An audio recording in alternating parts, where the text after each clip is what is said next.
Good evening. Thank you once again for logging on to South Texas Sports Talk and RealSportsLive.com as we're live from Laredo, Texas, the Student Activity Center, the Bill Johnson Student Activity Center in beautiful Laredo, Texas. 7:30 kickoff here as we have the Alexander Bulldogs in the area round versus Weslaco East.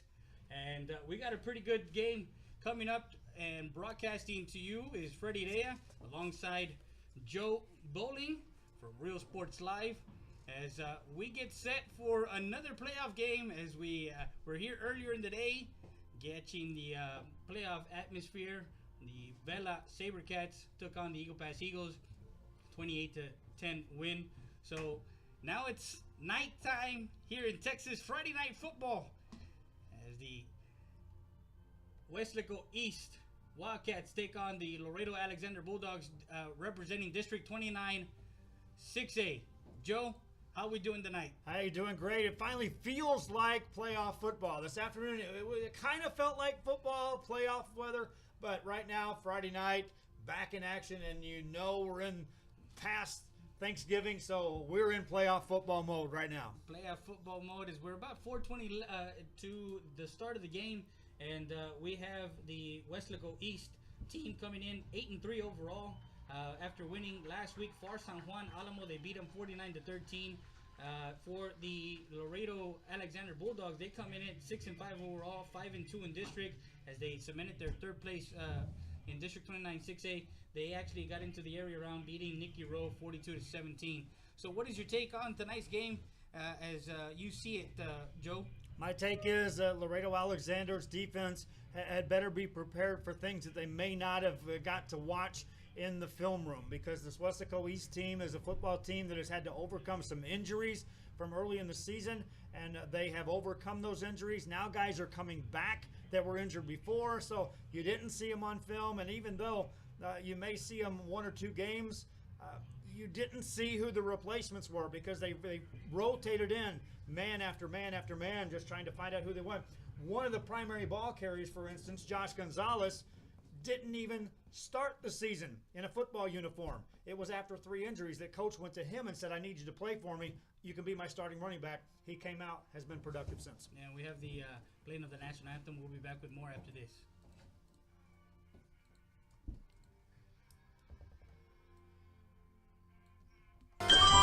Forever Memories, Antiques, and Collectibles is your source for vintage, antique, collectibles, vinyl records, and more. Located at 206 East Jackson in historic downtown Harlingen, it's Forever Memories, Antiques, and Collectibles. It's a step back in time with a soundtrack like none other. Open Monday through Saturday, filled with memories and more. Forever Memories is for you.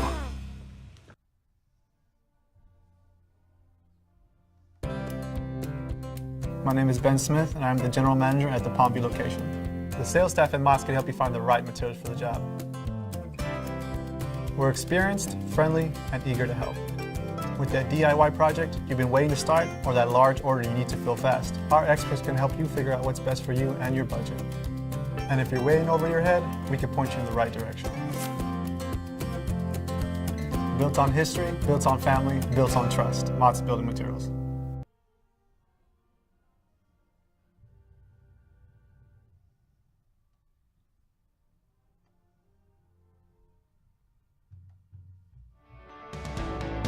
The University Interscholastic League would like to thank its corporate sponsors. Without the generous support of these sponsors, many UIL activities would not be possible.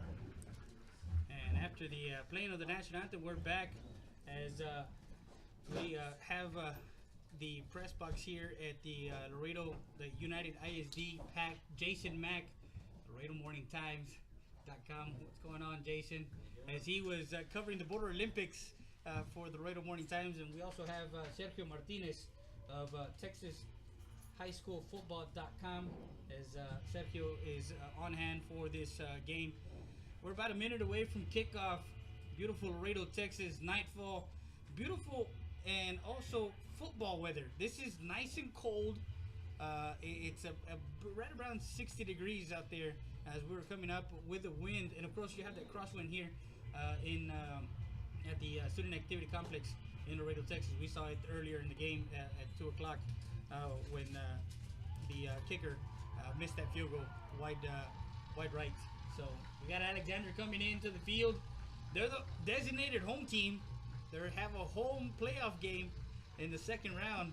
Pretty unique to view because of course with the new 6A and 5A, you actually, if you're a district winner, you actually can host a first round playoff game. Right, and so they get a home field here for their second round. Man, by the way, we got the sports writers covered across the board, so you know, it puts more pressure on us announcers when we're sitting here throwing numbers and statistics out. It's like, am I right? And you look over your shoulder to make sure you got that number right or the correct number of yards gained. But hey, good stuff. Here come the Weslaco East Wildcats onto the football field.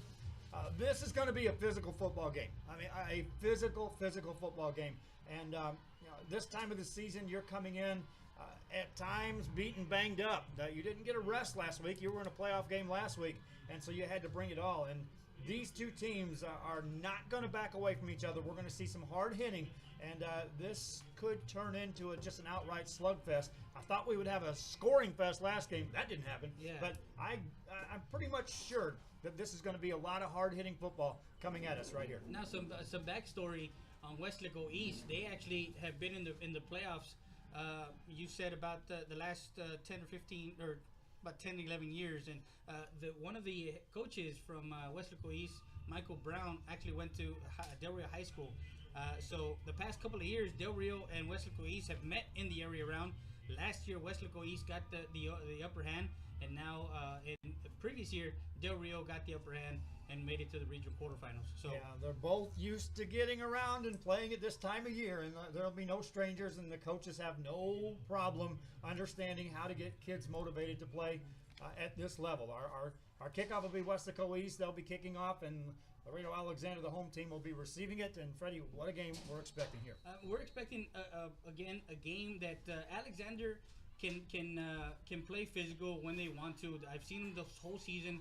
They're the lone team in the Laredo area that's in the playoffs.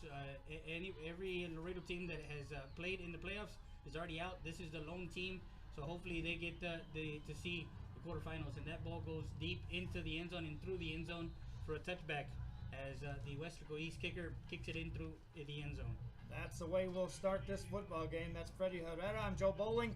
We're coming to you simulcasting on a couple of different platforms here, on RioSportsLive.com, on Facebook, on Twitter, on Roku Television, on Apple Television. It's all there. No, we can't have live video because of UIL restrictions. We'll get into that in just a little bit. It'll be first down and 10 for Laredo Alexander and the Bulldogs, and we'll see which quarterback gets the start out of the gate on first and 10. They will hand the ball off, running off right tackle, a little room out across the 30. Hard hitting across to the 32-yard line. A good start for this Bulldog team. And that was the linebacker number 33 in on the tackle. That was the quarterback Jose Rodriguez, and Pedraza got a big gain on that play. Second down coming up, and this time they'll run it again. Pedraza running right side, runs through a couple of tacklers. He's got a first down as he'll gain 5 more. 2 carries, and Pedraza already establishing the fact that he's here to run hard tonight. And Pedraza, he's done that all season long for the Alexander Bulldogs.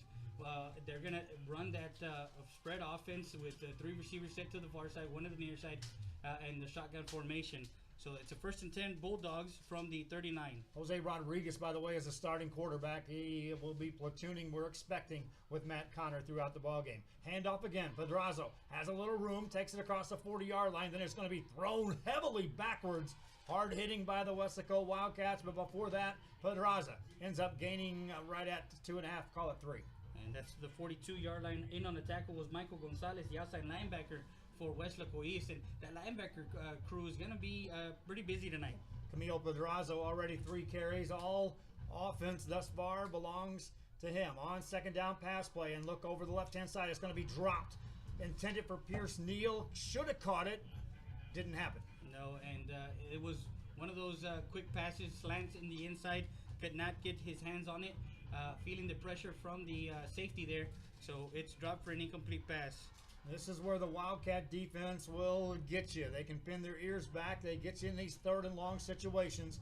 and they will come after you if you're Jose Rodriguez. Got to make sure you protect him if you're a Bulldog on that front line. On 3rd down, 7. Need to get near the 50-yard line for a first down. Deep drop. Looking, fires it in the flats. Caught out there by Pedraza. Makes a move, takes on a tackler, and is going to be thrown backwards. Thought he was going to run through someone. Didn't happen. 4th down coming up. So that pass was complete to the flat to Pedraza, and Freddy Cardenas, the linebacker, the outside linebacker, comes in and stops him before he gets to the 49. They need to get to about the 49-yard line for a first down, Joe, as they're going to go for it on a 4th and 2. They appear to be going far. At 10 minutes, 11 seconds to go here in the first quarter. We are just underway in Laredo in this round 2 playoff game. Out of the shotgun, Rodriguez on a long count, takes a snap, will go for it, fires a pass, left side, complete. First down, inside Wildcat territory to the 45-yard line. They gambled, and it pays off. And that one is the big receiver on the outside. It looks to be number 11, Leo Garza, number 10. And he gave fits in District 29 6A. He was giving fits to every team for the that district to the 46-yard line, 1st and 10. And now this time they'll pass again. Looking right side. It's going to be caught by Pierce Neal. Turns to the outside, but is going to lose yardage on that play. Good coverage by the corner for the Wildcats. Actually, that was the linebacker, the outside linebacker, Michael Gonzalez, getting to Pierce Neal on the near sideline as Alexander's going from left to right if you're listening to us online or, of course, on your mobile app. They'll lose a yard. 2nd down and 11 yards coming up for the Bulldogs. This is the first possession of the game for either team. 9:27 to go, still in the first quarter of play. Bulldogs in Wildcat territory, and they'll run it. Here comes Pedraza, running right side. Big hole! Across the 40, 45, or down inside the 35 to the 31-yard line. A huge hole opened up on the right side, and Pedraza didn't miss his beat. That was a nice design run, and Medrano there for the Weslaco East team got that game-saving tackle because it could have been a big game. I had him down for 15 yards. We'll see if that's unofficial or as close as I can get to. I'm a quick guess. First down play coming up for the Bulldogs. Rodriguez at the helm, out of a shotgun, takes it, hands it off. Pedraza running off right guard, runs through a tackler and just carries a couple guys with him. Another 7-yard carry for Camilo Pedraza. And again, Pedraza is going to do what he knows best, is run through the tackles, get into open space, and make you miss. With Alexander moving the ball here with 8:33 left. 5 carries, 36 yards in this first drive alone. 8:29 and counting here in the first quarter. Rodriguez out of the gun. 2 receivers either side of the field. Takes a snap, fakes the handoff, and looks to throw. Finds Pedraza. Caught it in the flats. Outruns a man to the 20. Dives inside the 20 into the red zone. Another first down. A 10-yard strike from Rodriguez to Pedraza. And again, he leaks out on that play. He leaks out to the outside. Rodriguez was rolling out to the near side. He found him on a throwback. Rodriguez is now connected on his last 4 attempts after missing on his first. Empty backfield, 3 receivers set right side, 2 to the left from the left hash mark in the red zone on first down. Swing pass right side, a screen set up for Pedraza. Makes a move, takes it inside the 15 to the 14-yard line. Good enough for a 5-yard gain and another completion from Jose Rodriguez. And Rodriguez threw a quick out. And the receivers they're pretty physical. The receivers for Alexander, Laurel, number 8, did his job out there. Albert Laurel did his job out there and got that block for Pedraza to get those gains. Call it a 4-yard gain. It's 2nd and 6 for the Bulldogs of Laredo Alexander. And they'll want to throw. Looking, and hand it off. And it's going to be on the right-hand side, inside the 10 to the 5-yard line. And man, they are moving the football right now.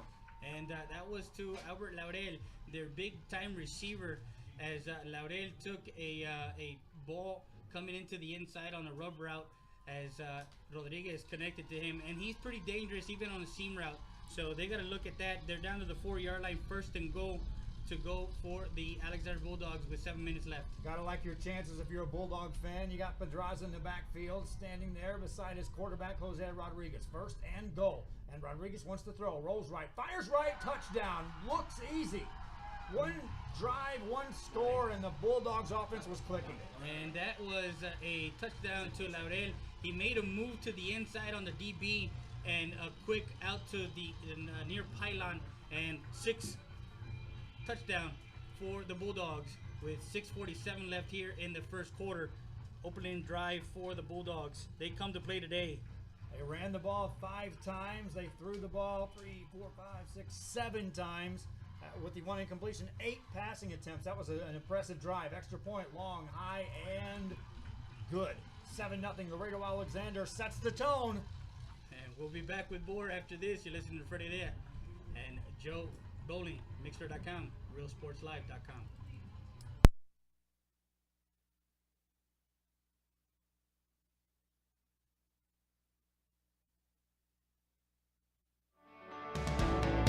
The University Interscholastic League would like to thank its corporate sponsors. Without the generous support of these sponsors, many UIL activities would not be possible. The UIL gives special thanks to the Army National Guard, Baden, Balfour, Baylor Scott and White, Dairy Max, Dairy Queen, Ford, Fox Sports Southwest, Gatorade, Hellas Construction, Max Preps, the NFHS Network, Nike, Register My Athlete, Texas Farm Bureau Insurance, and Tick-A-Tap Ticketing. These generous corporate sponsors support the UIL in all its activities, music, academics, and athletics. The UIL appreciates these sponsors and their participation in all that the UIL does in Texas extracurricular activities. On behalf of the UIL and its corporate sponsors, thank you for supporting UIL activities in your community, and thank you for listening to this state playoff contest. Enjoy the game. Beautiful Friday night football here from Laredo, Texas, as we have the media coverage up here with us. A pooch punt By the Bulldogs. Wildcats will field it inside their 35 and trying to get away from tacklers, but nothing doing. And the Bulldogs are you can see it. They're trying to gain the momentum at home off that early score with some heavy hitting right there. Yeah, and Weslaco fans came in with good form. I mean, they have a lot of people from Weslaco, and that's about a 3-hour drive from Laredo, Texas. So, of course, at home, Laredo, Friday night, and they're used to this Friday night football down here in Laredo. Here come the Wildcats, and this offense has changed drastically from what they came out with to start this season because of some major injuries to the football team. But now guys are starting to get healthy, including the man lined up as the deep back, which is J.C. Vargas.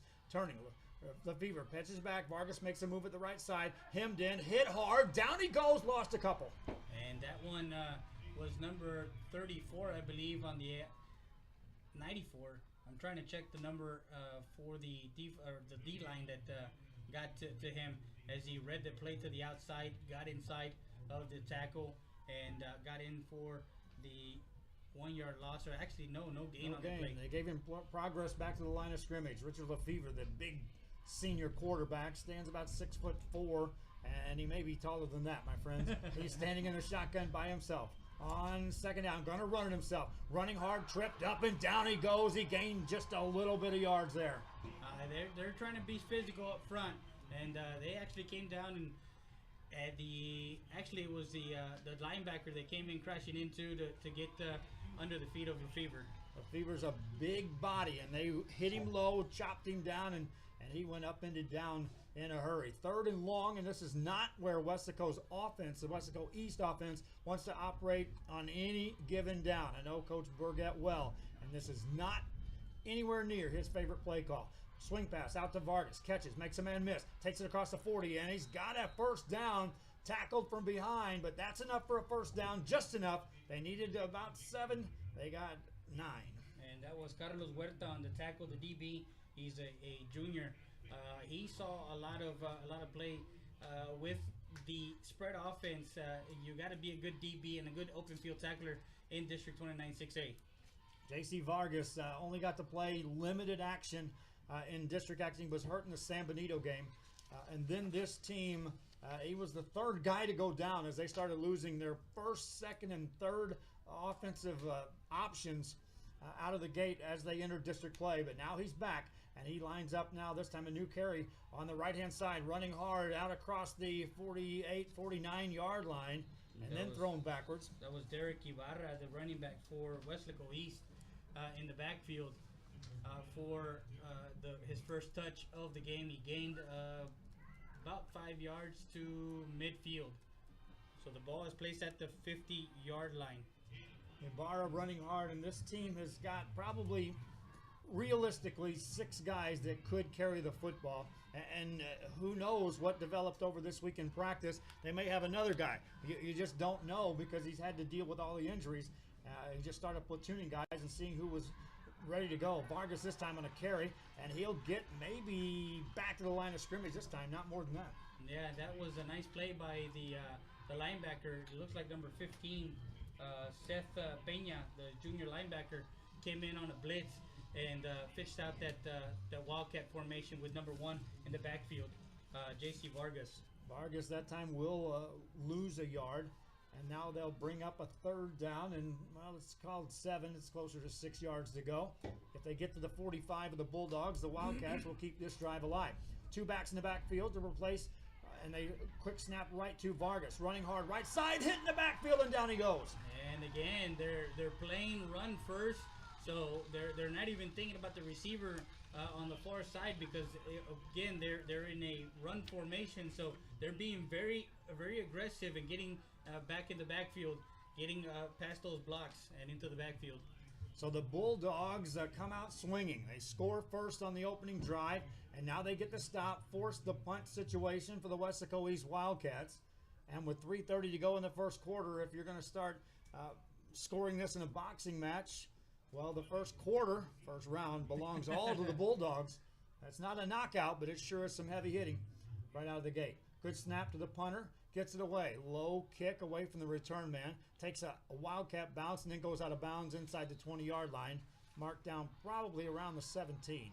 Actually, they're going to call it the 16-yard line right there as the ball rolls. And with Alexander, they went with the 2 quarterback after starting 0-4 in 0-3 in non-district and then 0-1 in district play when they went to the 2 quarterback carousel. So it's been working, so don't fix what's not broken, right? First time through, Jose Rodriguez led him right downfield. Enter the game, Matt Connor on the second drive, and everything else remains the same. Camille Bodraza right back there with him in the backfield. In the first drive, he had 5 carries, was instrumental in that touchdown drive. Lines up on the right side of Connor on 1st and 10. Connor takes a snap, hands it off Pedraza, running hard to the left side, stays on his feet, and is finally thrown down. He'll gain a couple, though. Yeah, and that one was a tough run. It's going to be on the inside. He's going to go in between the tackles. He's going to run hard, and he's going to find to get in and get out of there and get into open space. He's a short-statured tailback, and he does get lost behind those linemen, and that's the proper scout there that was given to me on this ball game coming in. 2nd down and 8. I'm trying to keep an eye on him as best I can.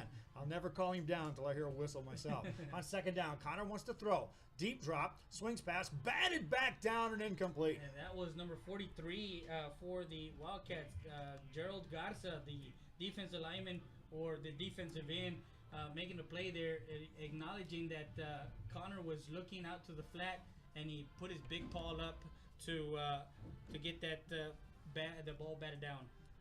3rd down and 7 yards to go for the Bulldogs of Laredo Alexander on this drive, which the football still right near their 20-yard line, but not at it yet. Wanting to throw is Connor. Rolls right side to the short side of the field. Looking, chased, hit, throws the ball, incomplete. And punting time for Laredo Alexander. Yeah, number 55 with the pressure there as he comes in, and Jacob Banda and breaks up that pass as he was trying to roll out to the short side, trying to find the receiver Laurel out there. Couldn't find him, so incomplete as he throws it away out of bounds with 2:23 left here in the first quarter. On this exchange, you would expect the Wildcats of Weslaco East would get good field position. Their return man stands near the midfield stripe. A good snap to the punter. Kick is away. Low kick. Takes a bounce at the 40 and will not get to the midfield stripe. Weslaco East will have great field position to start this second drive as the Bulldogs offense sputtered, and now the defense has to go to work. And we'll be back after this. You're listening to Joe Bowen and Freddie Reyes, Celtic Sports Talk, RealSportsLive.com.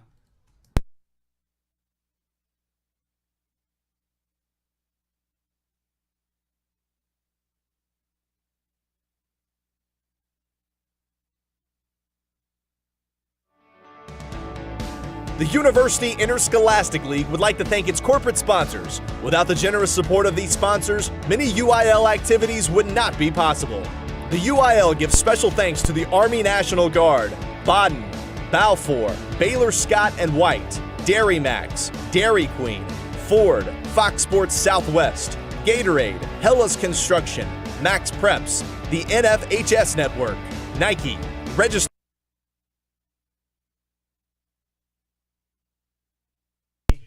As we're back here, that's the first play, but Richard Lefevre not in the ball game on this second drive for Weslaco East. And I'm immediately looking straight back behind the bench, and Lefevre has his helmet off and is being attended to on his right leg.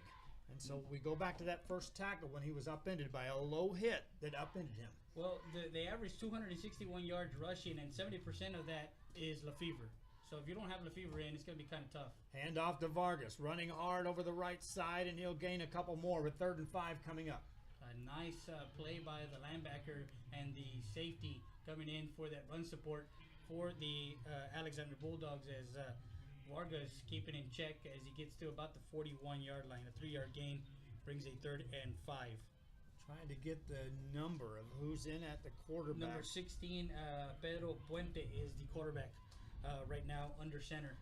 As they didn't go to shotgun, they're under center. 2 receivers to the far side, I formation. And Vargas is the deep back. Shifting defensively are the Bulldogs, and the Wildcats will check off the play. There's 8 on the play clock. Now down to 5. May not get this snap away. Down to 1, and they do. Pitch back right side. Here comes Vargas running hard to the right side. Takes on a tackler. Dives forward. Got a first down. He gained 8. Yeah, and it was a nice, tough run to the outside. Got those receivers blocking. Number 80 out there in the far sideline. Did his job. Managed to get the DB there shielded out to the outside as Vargas got to the inside and got across the 25 to about the 35 to the 33-yard line. Pedro Puente continues to be the quarterback. I'm still watching. Lefevre's standing on his own. They're working down on his lower right leg with some urgency over there, and just understandably so for this Weslaco East team. Meanwhile, 1st and 10 from the 33-yard line of the Bulldogs. Running play, left side, off left tackle. Hard running, but not much room on that carry. It looked like that was Jacob Carrasco. Yeah, it looked like the big boy in the backfield, number 36, getting the ball carrier, being the ball carrier, Jacob Carrasco, bringing a load. But Alexander, a big first half as first quarter, as they lead at 7-0. That was the last play of the first quarter, and we're going to switch sides as Alexander is home for this area playoff. They're wearing their gold helmets, blue and gold pants, and Weslaco East is coming in with the Wildcats with a white and gray uniform, white top with a gray uniform. They're not going from left to right, and the Alexander Bulldogs, they're defending the South Goal here at the UISD Student Activity Center. And these two teams are content to let that clock run. We'll have a quickly played football game if we go true to script here. And these two teams are successful in moving the football as they do. 2nd down coming up for the Wildcats out of a shotgun formation. They'll run it to the right side. It's a direct snap to Vargas. Has some room. Around the 20. Uses the speed inside the 15. Dances inside the 10. 5. Dives. He's in the end zone. Touchdown, Wildcats. And Vargas just took it up the middle, couldn't find anything on the inside, bounced it out to the outside, and it was off to the races as he goes from 30 yards out into the end zone for a Wildcat touchdown. He made 2 terrific moves right down the right sideline to where I thought he was going to be out of bounds, but he managed to stay in, taking on tacklers at the same time and making guys miss. Extra point coming up for the Wildcats of Weslaco East. And 1 play into the second quarter, the extra point is up, away, and good. We're tied at 7 apiece. And with that, we'll be back with more after this. You're listening to Joe Bodie, Freddie Day at Celtic Sports Talk, RealSportsLive.com.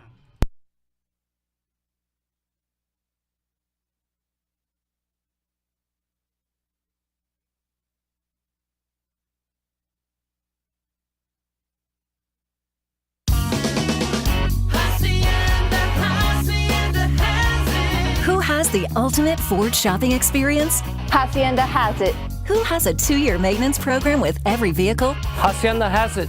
Who has all the customer perks and conveniences? Hacienda has it. The Valley's best Ford selection, price, and service? Hacienda. Hacienda Ford. My Valley, my Ford.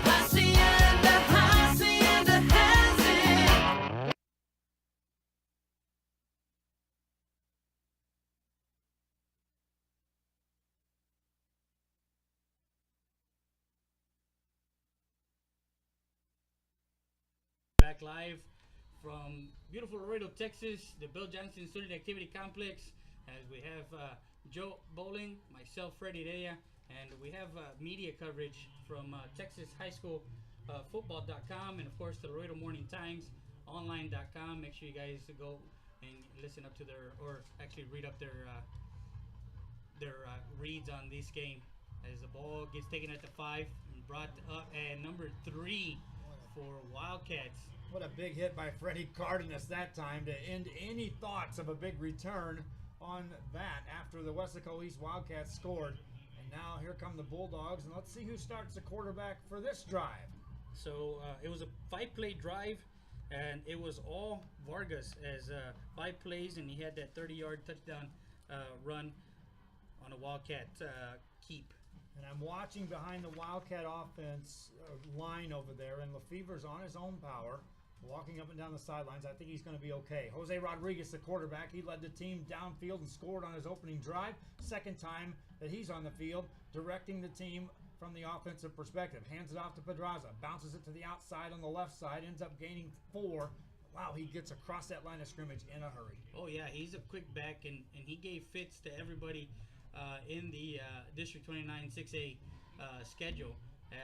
We didn't see too much of him as far as they tried to throw on Eagle Pass early on in the season, so they didn't run it too much, as we had Jason Mack and I were kind of wondering why they wouldn't use him a lot. Second down and 6 as he's been used 7 carries, 42 yards and counting here in this game. Pass play out to the left side. That's completed across the 25 near the 30-yard line. It's across the 30-yard line. A nice run after the catch by Pierce Neal, and that'll move the chains. Actually, that was number 18.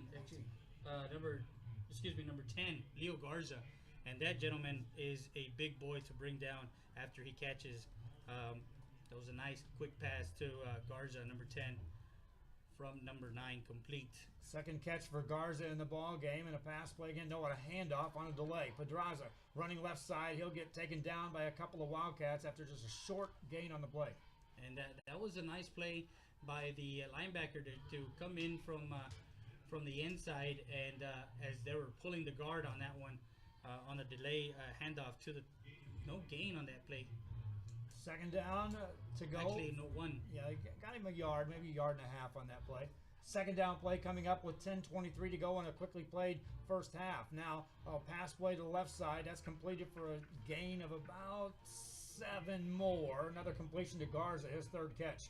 And he's a big receiver. He's about 6'1", 6'2" out there. He's a big boy, about 190, 180, 190 out there on the outside.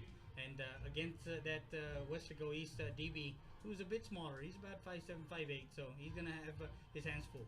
Jose Rodriguez misfired on his first pass attempt, has now hit his last 9 after that completed pass there. Third down and short. Call it 2 yards to go for the Bulldogs of Laredo United. 9:44 to go here in the second quarter. Handoff Pedraza running right up the middle. First down across the 45 in the blink of an eye to the 48-yard line. And the chains will take a stroll yet again for the Bulldogs. Now, again, with Pedraza running the ball real good on the inside, with this 3 down linemen, I don't think this 3-4 defense, they're going to have to put one more man on the line in order to stop Pedraza on the middle. He lines up in the backfield yet again, and Rodriguez appears to be changing the play at the line of scrimmage. Waits for the snap on this first down play. Hands it off. Pedraza running right side, ducks his head, gets hit hard. Driven down, might have gained a yard that time.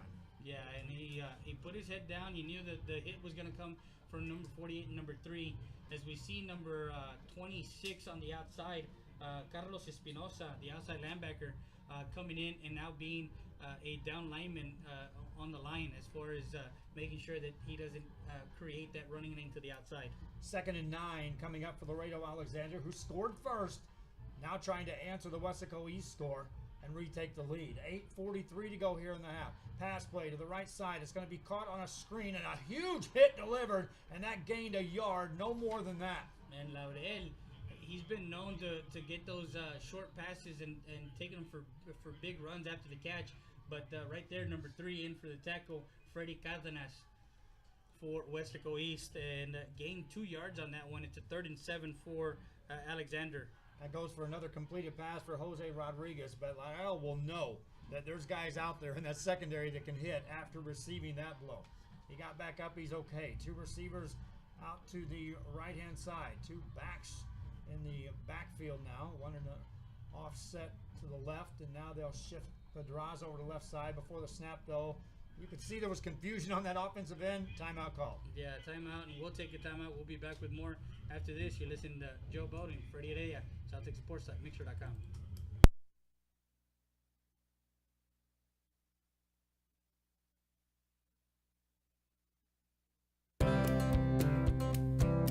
My name is Ben Smith, and I'm the General Manager at the Palmview location. The door and window department at Mott's Building Materials is one of the largest in the valley. Our experts can help you figure out what's best for you and your budget. We have many brands, and we have an in-house door shop. Need to replace a door quickly? With our large selection, you can find what you need and walk out with it today. Mott's Building Materials. Built on history, built on family, built on trust.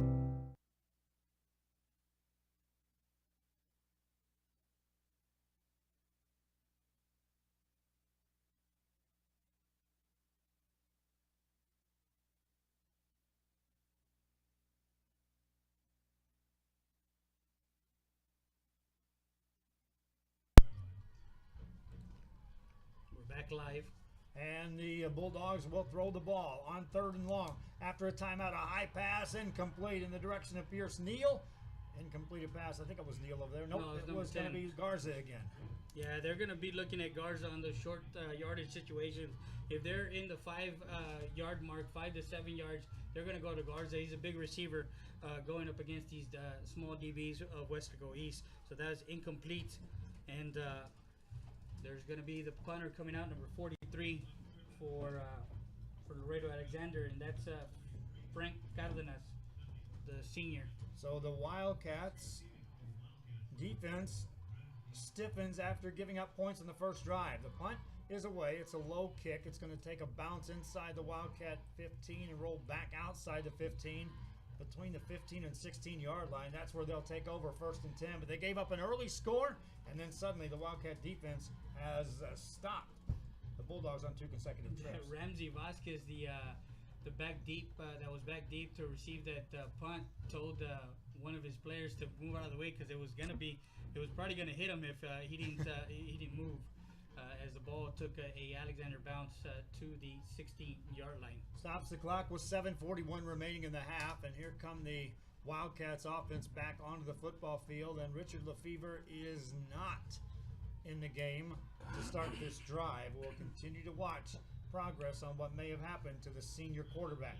Vargas lines up in the backfield. No, it is Lefevre in the game. Pitches back to Vargas. He's hitting the backfield, and down he goes. And again, these the Alexander defense is pretty stout. They're not afraid. They're gonna run. They're gonna play aggressive and fast. So they get to the backfield and actually get Vargas in the backfield for a loss.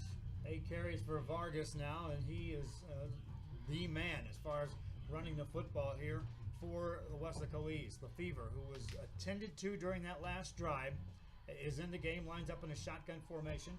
Richard Lefevre thus far 1 carry in the game for just 2 yards. Paid the price for carrying the ball on that attempt. Under 7 minutes to go in the first half as the Wildcats of Weslaco East face a 2nd and 12 before the snap. Another whistle, another timeout. Wildcats want to talk. And on that last play, he pitched it out and looked very gingerly rolling out as he was trying to get in front of somebody to block. But he doesn't look good back there at the quarterback position, especially if he has to come out from out the center position. He took a hit that upended him on that little 2-yard carry, his only run of the game. And we're talking about Richard Lefevre, who has been a big part of this Wildcat offense, especially with the injuries they've had to get through just to weave their way through what was a tough district 32-6A. Yeah, and as we talked earlier, Sergio Martinez from TexasHighSchoolFootball.com told us that they average 261 yards of rushing, and 70% of that is usually Lefevre, who takes the brunt of the rushing attempts for Weslaco East. It's because they had to. Everyone else got hurt. All the other tailbacks were gone by the wayside by the time they got into district play. And when they did, Vargas was left, and then he went down in the San Benito game. Second down and long, call it 12 yards to go. Lefevre wants to throw, fires it over the middle, caught across the 24-yard line. Quick hitter that time, and he's got some arm strength as he completed that pass. And that's Alvaro Medrano, the receiver, on that catch as he darted that one on the inside route. So it brings a 3rd down and 1, an 11-yard catch and run to the 25-yard line, complete to Medrano. One thing about the injuries for Weslaco East is it allowed Richard Lefevre to actually display to college scouts that I do have a quick release. I have a rocket arm. He was not passing the ball much in his first 3 years here. Running play for the Wildcats, and that's just a dive over the left side, and that's enough for a 1st down. And that was a nice play, as a design dive, as the guard got out of his stance quick and got that hole for the number 36, the running back, Jacob Carrasco. The short yardage back, as you have those short yardage guys that come in and just give you those 1 or 2 yards that you need. 1st and 10 for the Wildcats of Weslaco East, who will be content. So if they had their will, they would take 5 minutes and 45 seconds off the clock and head to halftime. They'll run the ball right up the middle, and that goes for nowhere. And 2nd and long coming up. Yeah, and that was a nice play by the outside linebacker, or the defensive back on the inside, number 26 for Alexander. That was Josh Gonzalez who ran the ball. He'll check out of the game and now enter another tailback as Randy Cardoza checks in. Lefevre wants to throw, though. Left side, zings another completed pass. And a 1st down thanks to second effort by the receiver. And that was just another rifling pass to that left side. That was number 23 for the Wildcats. That was Jaime Banuelos on the reception out on the flat on the outside. So 1st and 10 for the Wildcats at the 39-yard line. So they're moving the ball here. This is their 6th play of the drive with 4:50 left here in the 2nd quarter. Fever's thrown it 3 times, completed all 3. Running play off of right side, and that's another tailback in the game. Russell Garza this time.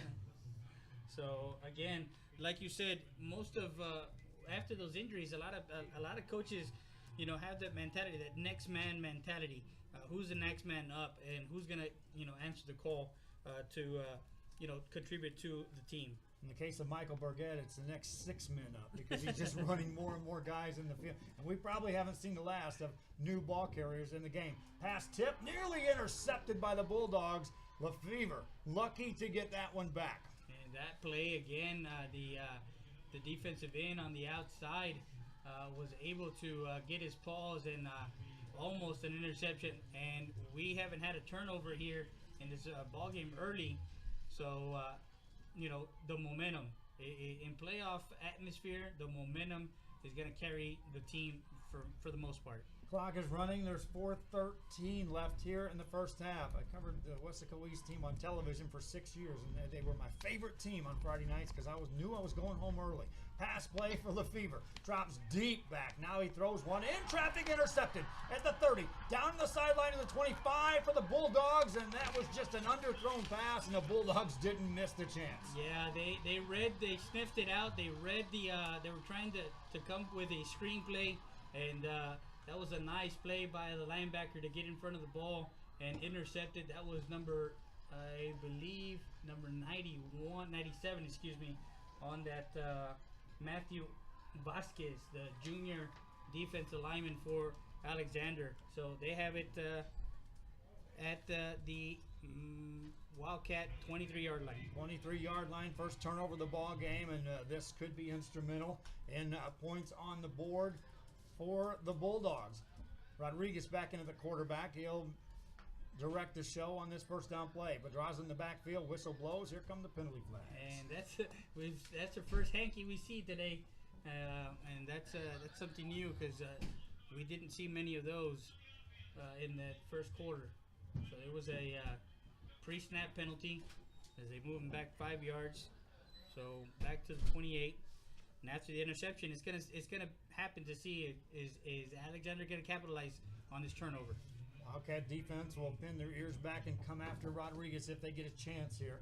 And they would like to sack him and make this less to deal with on this turnover exchange. Pass play by Rodriguez. Wants it all. Down the right sideline. That's going to be tipped away incomplete. And they were looking for Laredo. Laredo usually is their big-time receiver. And he wreaked havoc on the District 29 6A opponents all season long as he's a pretty shifty receiver. He also likes to go on the fly routes. He likes the middle of the field also. He's not afraid to go down the middle for the Alexander Bulldogs. Covered well out there on an island by the corner for the Wildcats of Weslaco East. Stops the clock with 3:57 remaining here in the first half. Second down and 15 yards to go for Laredo Alexander. Running play, Pedraza, and it goes for not much at all, maybe a yard. And they were the guard and the tackle on the left side were pulling on that one, and that was a nice recovery by number 43 from the backside, Gerald Garza, from his defensive end position. Third down, call it 15 yards to go for the Bulldogs of Laredo Alexander. The clock running with 3:30 to go. Man in motion shifts over to the right-hand side, setting up a two-receiver set on either side of the field for quarterback Jose Rodriguez. Pedraza to his left side on third down. High snap, bobbles it, takes it, drops back, rushed out of the pocket. Now he steps up, 5 yards, territory. A good presence and a good catch.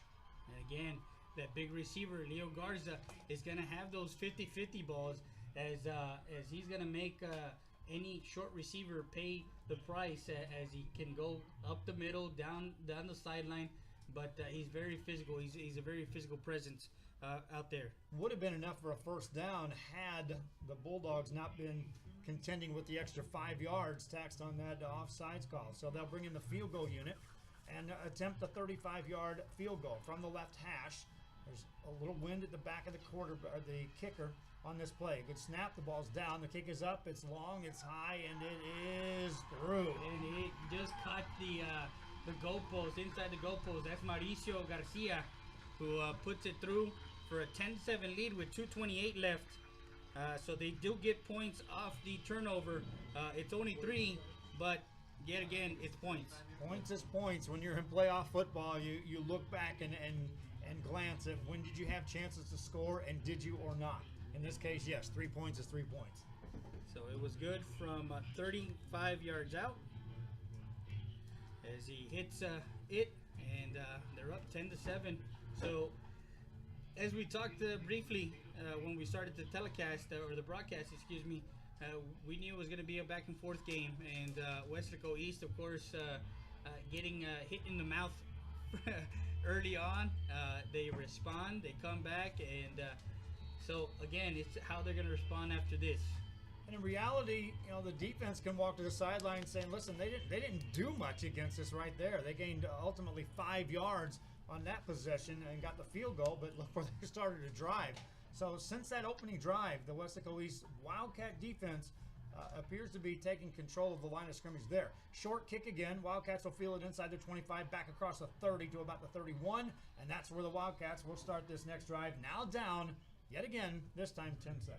Yeah, they're gonna have an uphill battle. That was number 33 on the return, Mike Gonzalez, who plays outside linebacker and returns kicks as they're going short. Not sure why they're going short, but there is a flag on the play. There'll be a 15-yard penalty at the end of the run, which will be against the Bulldogs. So from the 30-yard line, they'll move this football out beyond the 40 of Weslaco East. So the Wildcats will have good field position to start this drive. Actually, the ball is at the 31, so they're going to go 15 yards from there. Actually, no, they're only going to go 5 yards? Yeah, they're going 5 yards. How do you get a 5-yard penalty after a play? I'd have to look in the book to check that one and find out what 5-yard penalty is there after the play. Wow. Nonetheless, here we go. Well, it may have been offsides on the kickoff. We saw that earlier today. Yeah. It was enforced after the kick. After the kick, exactly. So 1st and 10, nonetheless, for the Wildcats of Weslaco East. Again, we'll watch Lefevre and see if he's mobile or not at the quarterback spot. Penalty flags on the first down play. Handoff to Pedraza, running hard to the left-hand side, just rumbles through a man and steps out of bounds. That was Vargas for West. they were 1 and 3, so you can't really tell from up here sometimes. Yeah, that's Vargas, J.C. Vargas. Well, I was looking down because I've been saying Pedraza, and here's why. Because if number 5 was in the game, that would be Roy Pedraza. That would have been their number 1 tailback all year for Weslaco East. So I looked down just to see if he was still listed on the program, and sure he was. And I looked up and I gave him credit for the carry. Sorry, Roy. I know you would if you could, but in this case, this is going to be a carry by Vargas. But there was a yards. penalty. Yeah, there was a penalty. There was an offsides on the defense, so they're actually going to give him the free play, 1st and 5 after that to the 41. That'll be the last time we mix up on the tailbacks. All right, Vargas the deep back, and a pitch back to him running left-hand side. Got through a couple of tacklers, first down the sideline, inside the midfield stripe, and stays on his feet. We'll see where they mark him at, but either way, that's about a 13-yard gain. Randy Cardosa for the Weslaco East team, he was lined up, and he made the initial block on the outside to spring Pedraza out to the outside. To Vargas, excuse me, J.C. Vargas to spring him out to the outside. So that play, credit that fullback for doing his job. Vargas this time lines up as a receiver out on the left-hand side as they'll go with 3 receivers split for the Wildcats of Weslaco East. He stepped out of bounds, so the clock stops with 2:04 to go. Lefevre passes it left wing, caught, and then a big hit delivered, and down goes Alvaro Medrano. Nowhere for him to go. And didn't see who actually brought the wood on that play, but again, both teams are being physical here in that first half. As expected, and that will either wear you down or make you leery by the time you get into that 3rd and late 4th quarter action. Minute 36 to go. Wildcats in no hurry at the 48-yard line, trailing 10-7 with a minute 30 left here in this half.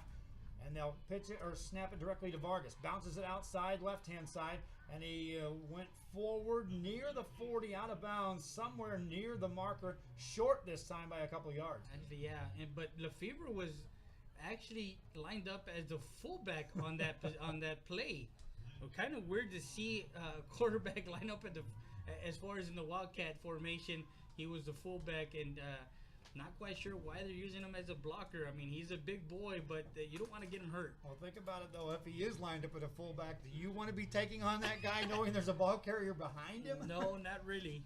This time it's going to be 3rd down. Again, the Wildcats are going to let the play clock run down to 6 seconds before they take the snap. Lefevre takes it, turns, hands it off. Vargas hit hard and taken down. He got nothing. And that one, the defensive line for the Alexander Bulldogs, coming in and taking the Weslaco East. So we'll take a timeout with this. We'll be back with more. You're listening to Joe Bowling, Friday Day at Celtic Sports Talk, Mixer.com, RealSportsLive.com. My name is Isaac Smith, and I'm co-owner of Mott's Building Materials. The Mott's Paint Department has everything you need for any budget. We carry professional grade products from brands like PPG, Ralph Lauren, Czar Stains, all at great prices. With the newest technology on the market, you can see the latest color trends and visualize your next project. If you still need help, we can give you pointers and make suggestions based on what you need. Built on history, built on family, built on trust. Mott's Building Materials.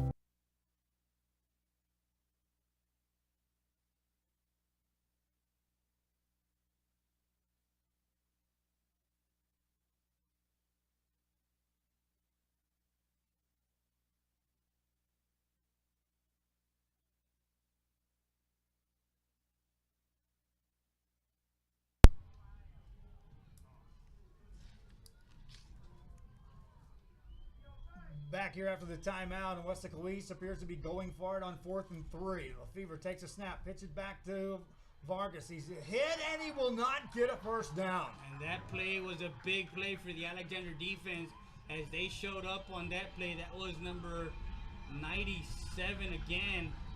47, excuse me. 47 in for the tackle as he came across the line. And that was Santino Placido, the linebacker, junior linebacker. So turnover on downs. Gives the ball back to the Bulldogs, who lead 10-7. As we look forward to the second half, the Wildcats of Weslaco East will get the ball to start the third quarter of play. What will the Bulldogs do here? Conservative or go for something big? Minute 10 to go. Looking to throw is Connor. Swings it out, left-hand side. Caught by Pedraza. Makes a man miss, but two more are there to cover. It's a short gain, and Pedraza stays in bounds. And Pedraza on that quick one. They're going to be going on a hurry-up offense as Connor comes in. 2nd and 7, a 3-yard pass play to the 44. Connor has him in a shotgun formation. Gets the play from the sideline. Waits for the snap. And takes it. Drops back, right side, being rushed, steps up, gets away from one man, rolling right, firing right, and sliding attempt, but incomplete. Man, that was, he was looking for Laredo on the outside as he came back to the ball on that flush out for the Alexander Bulldogs. So, pass incomplete, stops the clock with 37 seconds left here in the second quarter. Second quarter play. Yes, we're in the second quarter already, my friends. 10-7 the score. Bulldogs with the lead and the ball in this third down play. They do have 2 timeouts remaining here in the half as well. Connor wants to throw. Has some time on the right-hand side. Now he steps up. Here comes the rush. Now the pocket collapsed and down he goes. Now, initially, Pedraza had made a good play in shielding off as Connor was stepping up in the pocket, but could not pull the trigger down the field. So he gets sacked in the backfield at the 40-yard line. Loses 4 yards there on that. And that's Connor. Now, Connor, as a sophomore, he threw. He had games that he threw for 5 touchdowns, 6 touchdowns, over 300 yards.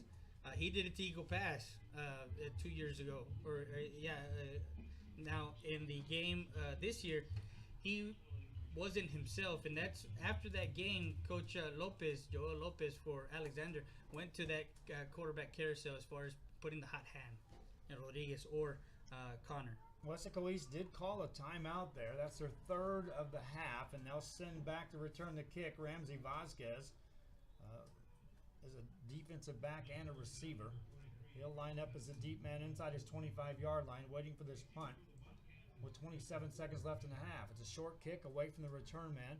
Takes a bounce for the Bulldogs inside the 25, and they'll let it roll dead and down it with 18 seconds to go at the 24-yard line of the Weslaco East Wildcats. So they're going to take over here down by 3 with 17 seconds. Do you think he'll come out and throw or run, or just take a knee and take the 10-7 score into the half? They will probably rely on is J.C. Vargas, and that is that he has the capability, as we saw in the touchdown run, of breaking something on any given snap. And I don't think they'll throw the ball with the fever. I think it'll be something in the hands of Vargas. And we'll see if he lines up in the backfield or as a receiver on this particular play. And no timeouts for the Wildcats, 2 timeouts for the Bulldogs, but irrelevant under center. Here comes a pitch to Vargas. Running left-hand side. He's going to be upended, and down he goes, and that should take us into the locker rooms already. So that rush by Vargas as he takes it across to the 27-yard line, a 3-yard gain. That's it. We've reached halftime. The Bulldogs scored first on a field goal. Wildcats answered with a touchdown. Bulldogs came right back at you. And just like that, it'll take longer to get halftime over than it did the first half, it feels. 10-7 your score. We'll be back with more after this. You're listening to Freddie Hill, Joe Bowling. Make sure that comes out to Sports Talk, RealSportsLive.com. We'll be back with more after this. Forever Memories, Antiques, and Collectibles is your source for vintage, antique collectibles, vinyl records, and more. Located at 206 East Jackson in historic downtown Harlingen, it's Forever Memories, Antiques, and Collectibles. It's a step back in time with a soundtrack like none other. Open Monday through Saturday, filled with memories and more. Forever Memories is for you.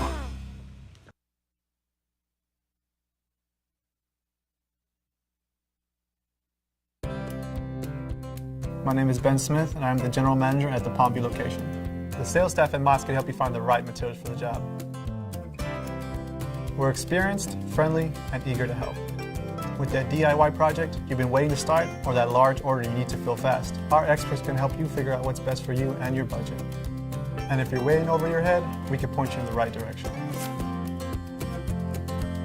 Built on history, built on family, built on trust. Mott's Building Materials.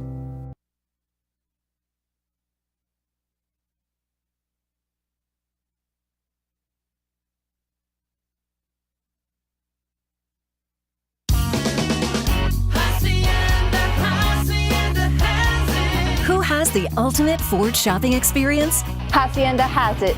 Who has a 2-year maintenance program with every vehicle? Hacienda has it. Who has all the customer perks and conveniences? Hacienda has it. The Valley's best Ford selection, price, and service? Hacienda. Hacienda Ford. My Valley, my Ford.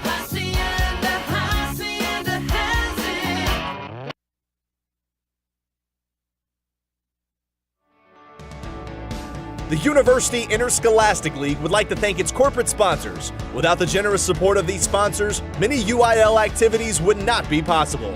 The UIL gives special thanks to the Army National Guard, Baden, Balfour, Baylor Scott and White, Dairy Max, Dairy Queen, Ford, Fox Sports Southwest, Gatorade, Hellas Construction, Max Preps, the NFHS Network, Nike, Register My Athlete, Texas Farm Bureau Insurance, and Tick-A-Tap Ticketing. These generous corporate sponsors support the UIL in all its activities, music, academics, and athletics.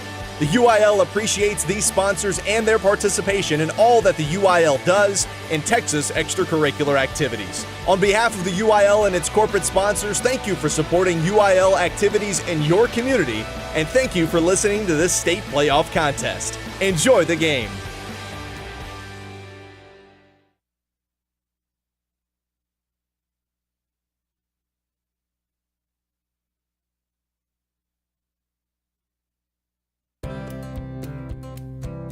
My name is Ben Smith, and I'm the general manager at the Palmview location. The door and window department at Mott's Building Materials is one of the largest in the valley. Our experts can help you figure out what's best for you and your budget. We have many brands, and we have an in-house door shop. Need to replace a door quickly? With our large selection, you can find what you need and walk out with it today. Mott's Building Materials. Built on history, built on family, built on trust.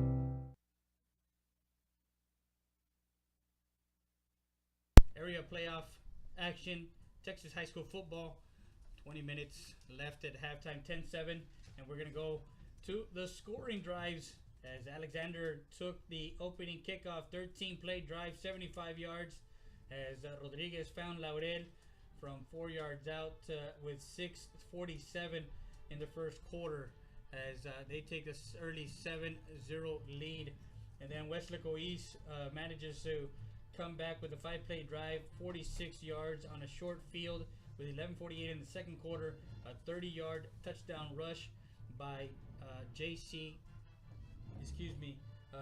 Vargas to tie up the ball game at 7-7. After the turnover, Lefevre threw a pick and set up the Alexander Bulldogs with a 5-play drive and a 35-yard field goal from number 40, Mauricio Garcia, who got through the uprights for a 10-7 lead, and that's where we're at halftime. How did you see the first half, Joe? No, I blinked and it was over. But no, I did. I saw a hard-hitting football game as expected. I saw two teams that were out here. It looked like out of the gate the Bulldogs offense just may have been able to go up and down the field, but I saw adjustments made by Weslaco East. 75 yards in the first drive, but less than 50 after that, unofficially on my stat board.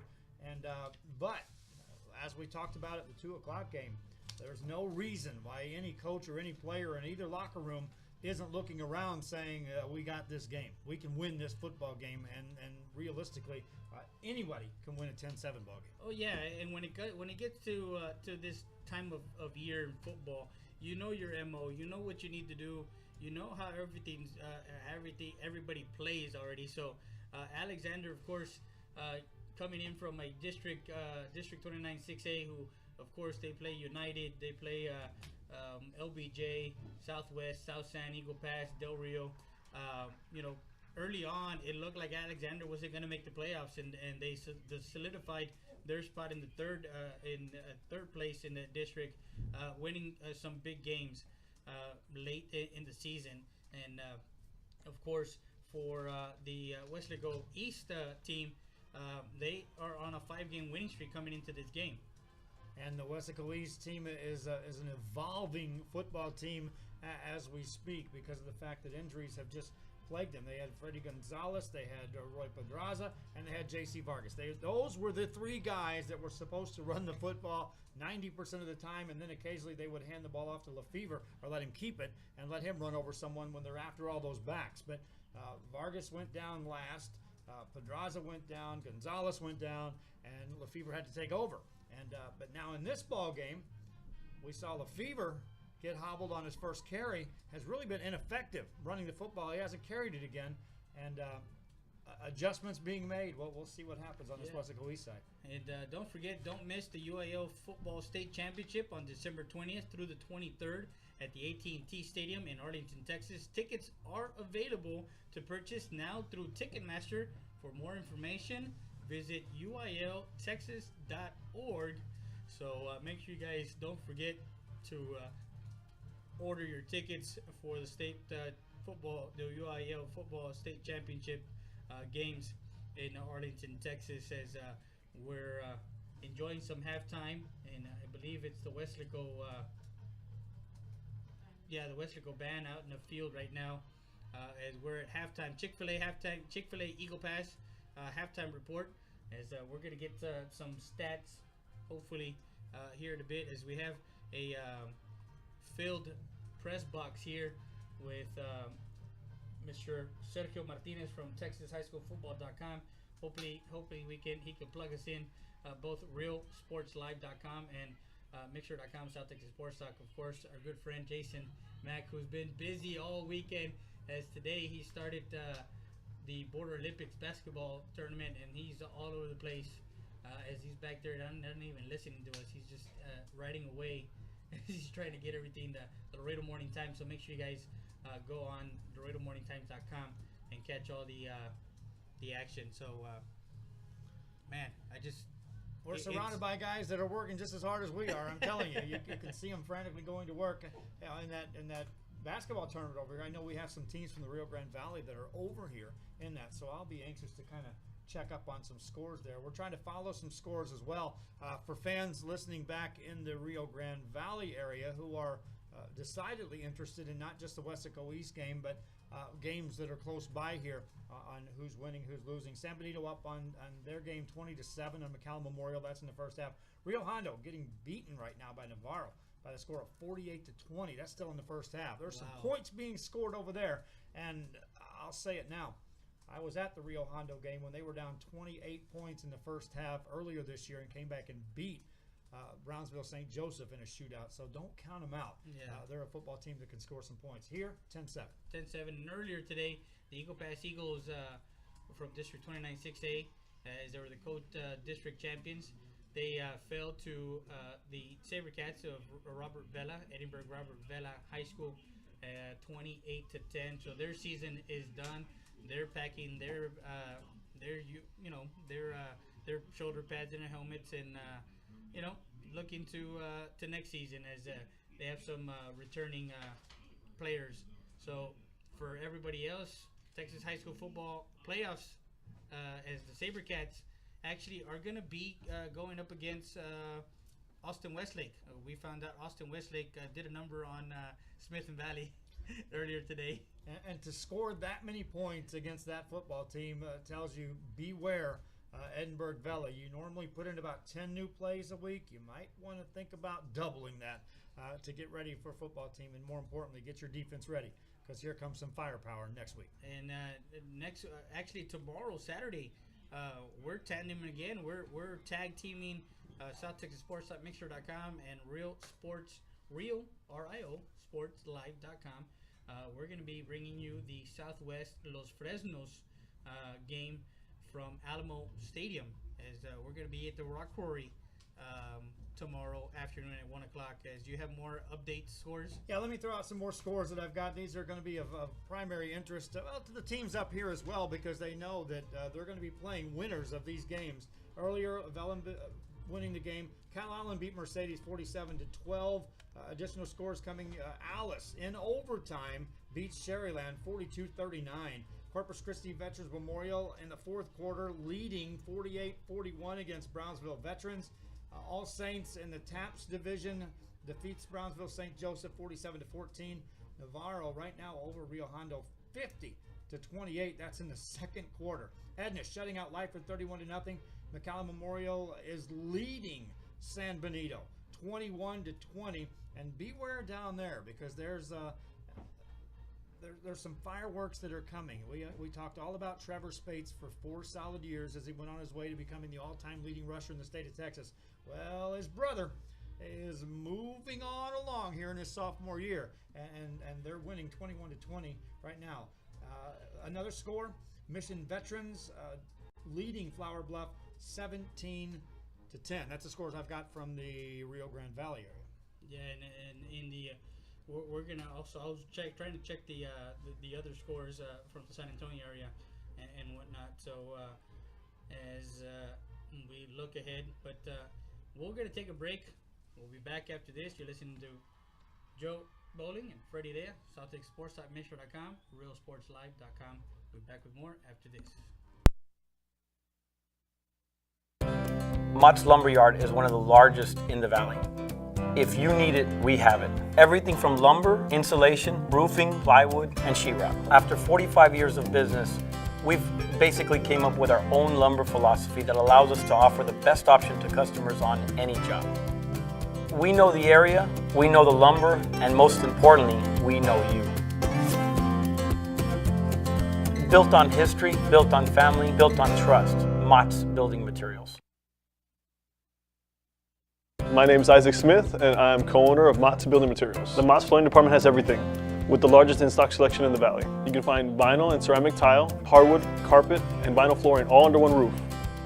Our flooring experts can help you figure out what works best for you and your budget. Walk out with your floor that same day or get it delivered anywhere in the valley the next day. Built on history, built on family, built on trust. Mott's Building Materials.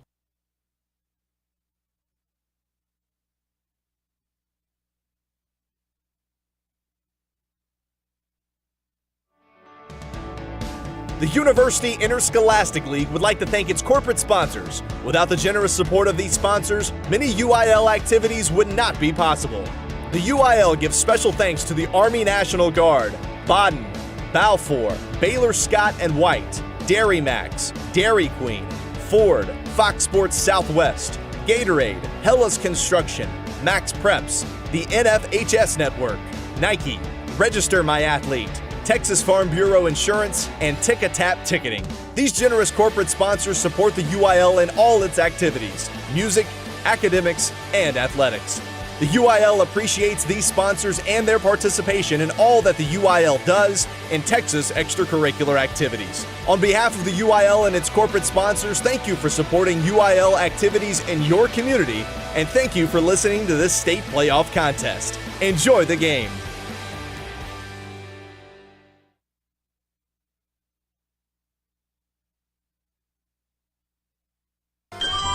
Forever Memories, Antiques, and Collectibles is your source for vintage, antique collectibles, vinyl records, and more. Located at 206 East Jackson in historic downtown Harlingen, it's Forever Memories, Antiques, and Collectibles.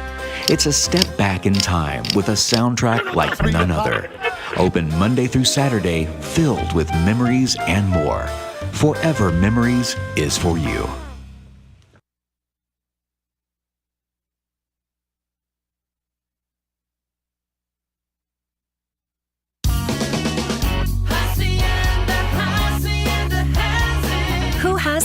ultimate Ford shopping experience? Hacienda has it. Who has a 2-year maintenance program with every vehicle? Hacienda has it. Who has all the customer perks and conveniences? Hacienda has it. The Valley's best Ford selection, price, and service? Hacienda. Hacienda Ford. My Valley, my Ford.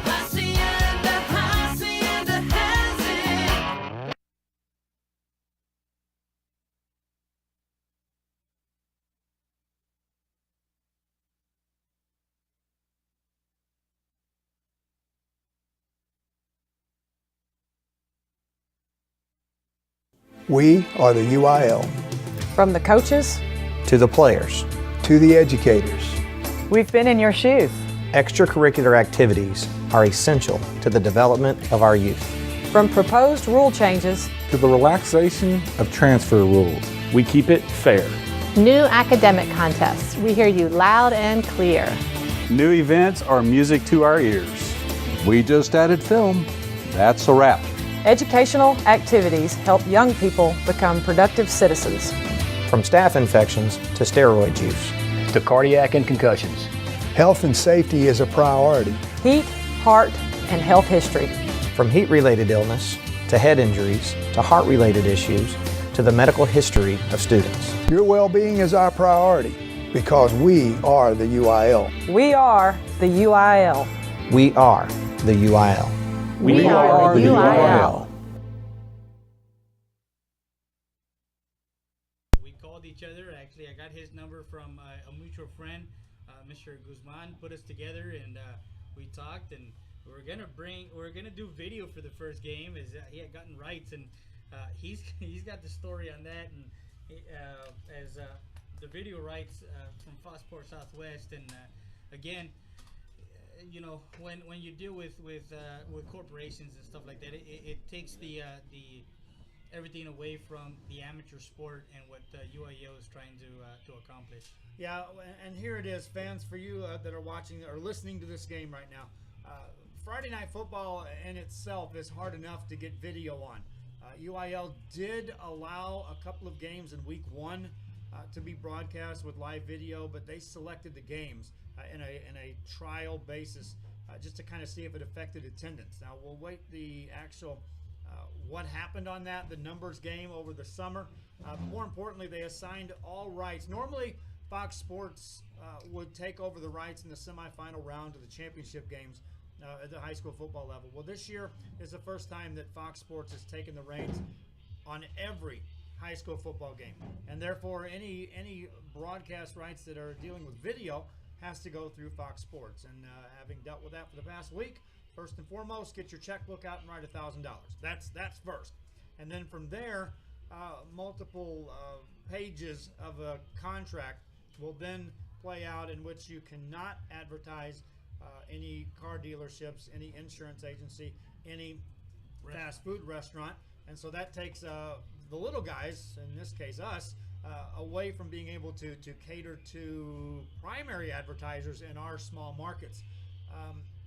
They do allow it, and if we get to next round and you know, Freddie and I are going at it, we're going to find a way to try to bring video next week, but there's a lot of hurdles to clear. It's not, and the first hurdle is simply you need to convince Fox Sports that you're capable of producing video that they can use. We got that finished, but the second part is the money, and then the third part is getting around the advertising lack of ability to sell to the right advertisers, and it makes it a chore. And then factor in that this year it just happened to come in Thanksgiving week, and so you get the rights granted on Tuesday, and the Wednesday, the day before Thanksgiving, you're trying to get sponsors. It just didn't happen. But we'll try harder for next week. Of course, and again, as for the small markets like us that you know, realsportslive.com and myself, SouthTexSports.mixer.com, we try and cater to all of the families and fans that are not able to travel 2 hours, 2.5 hours, 3 hours away to a game because of XYZ. So they get to enjoy the broadcast and listen to, of course, the amateur athletics and the schools, of course, who we cover. And that's the primary factor of both of ours as far as what we want to accomplish, is make sure that mom, dad, grandma, grandpa, aunt, uncle, wherever they are, out of state, out of town, out of country, that you're able to listen to a game, to a basketball game, to a football game, to a softball, baseball game, anything of that sort, in a platform where it's mobile, you have mobile app, or you're on your computer. As long as you have Wi-Fi, you can connect to us. Yeah, and there's another part of the contract. It's page 4. I remember reading it. Another addition on there is that when you put it online, which is the case of what you're listening to here, Fox Sports restricts the ability to go outside of your DMA or your market. In other words, you're under the same guidelines as a television station in that you have to geofence. So even if we did have parents or grandparents or relatives listening outside of the state, you would have to geofence around that. So there's negatives to going with that video, as well as a positive. The positive is you can make it available for archive, so you can go back and watch it over and over anywhere. But the live stuff, wow, there's some hurdles to clear to get that done. Yeah, exactly. So we're about 2:30 left here at halftime as the Alexander Bulldogs are trying to reach the third round. Again, a sleeper in District 29 6A as Southwest plays tomorrow. Eagle Pass losing earlier today. So this is the only other team right now surviving from District 29 6A. And for District 31 6A, 32 6A, 32 6A, excuse me, 31 6 or 36A was Vela. Yes. Yeah. So again, once you get into this these area rounds where the first 2 rounds of playoffs, you're looking at Valley teams, and then you get into the 3rd round and 4th round, you're looking at the San Antonio teams, and then up north into the Houston area, Dallas area, and lo and behold, hey, you got a big monster in front of you, but. And let's not forget Lake Travis and that area that's also coming down as what will be witnessed next week. Should lost Fresno's. We'll talk about that tomorrow in their game. But we know who Bella's playing. They're coming out of a tough little area too. Yeah. So we want to thank everybody that's logged on and tuned in into this area playoff game between Weslaco East and Alexander Bulldogs. We want to extend our thank you to the United ISD, of course, Mr. Bobby Cruz, the AD, who has been a gracious host all season long for us, as he allowed us to come out here and broadcast this game live on our platforms. And of course, the assistant AD, Mr. Wendeo, and of course, everybody here has always been very helpful. We come in, we set up, we do what we got to do. As the Bulldogs are getting set to come out of the Bulldog Tunnel, and Weslaco is over there by their tunnel, as it's kind of nippy outside. Don't know what the weather is like right now. Well, I know that when we started the game, the wind wasn't blowing the flag at all. And now you look out there and that flag is just unfurled, and there's a stiff breeze blowing out there. And I don't think that's a warm breeze that's coming across that football field as it's been dropping temperature-wise. Here come the Bulldogs on the field, and, well, as expected, they are amped up. They believe they can win this football game, and here come the Wildcats, a little different poise, if you will, walking out of the tunnel and then racing over the sidelines. Yeah. Where's Lefevre? Is he running or walking? That's what I want to know. I don't see him right now in the sea of white over there on the far sideline, but it's to be expected. They've made their adjustments at halftime. We want to thank our audience that has just tuned in and we're at halftime here from the student activities, the Bill Johnson Student Activity Complex, beautiful Laredo, Texas. As we got 24 more minutes of football. Second half, 10-7. What do you expect the second half, Joe? I expect if Weslaco East can script this, they will take this kickoff, march it about 7 minutes worth, and punch it in the end zone and score. If Alexander can take control of this game, they'd like to get a 3-and-out, score, and then change Weslaco East into a passing game. So drive number 1 of the second half, I think, will set the tone on what will happen as far as these two teams possibly changing everything from what we saw in the first half. Now, again, you mentioned that first half that, as far as a fight is concerned, Alexander came out and punched him in the mouth, got that first round, kind of wobbled Weslaco East. Weslaco East answered. They came back and, Right now we stand 10-7 as number 80 is back deep for Weslaco East, and number 10, is it on the far side? On far the other side hash? 10, yes.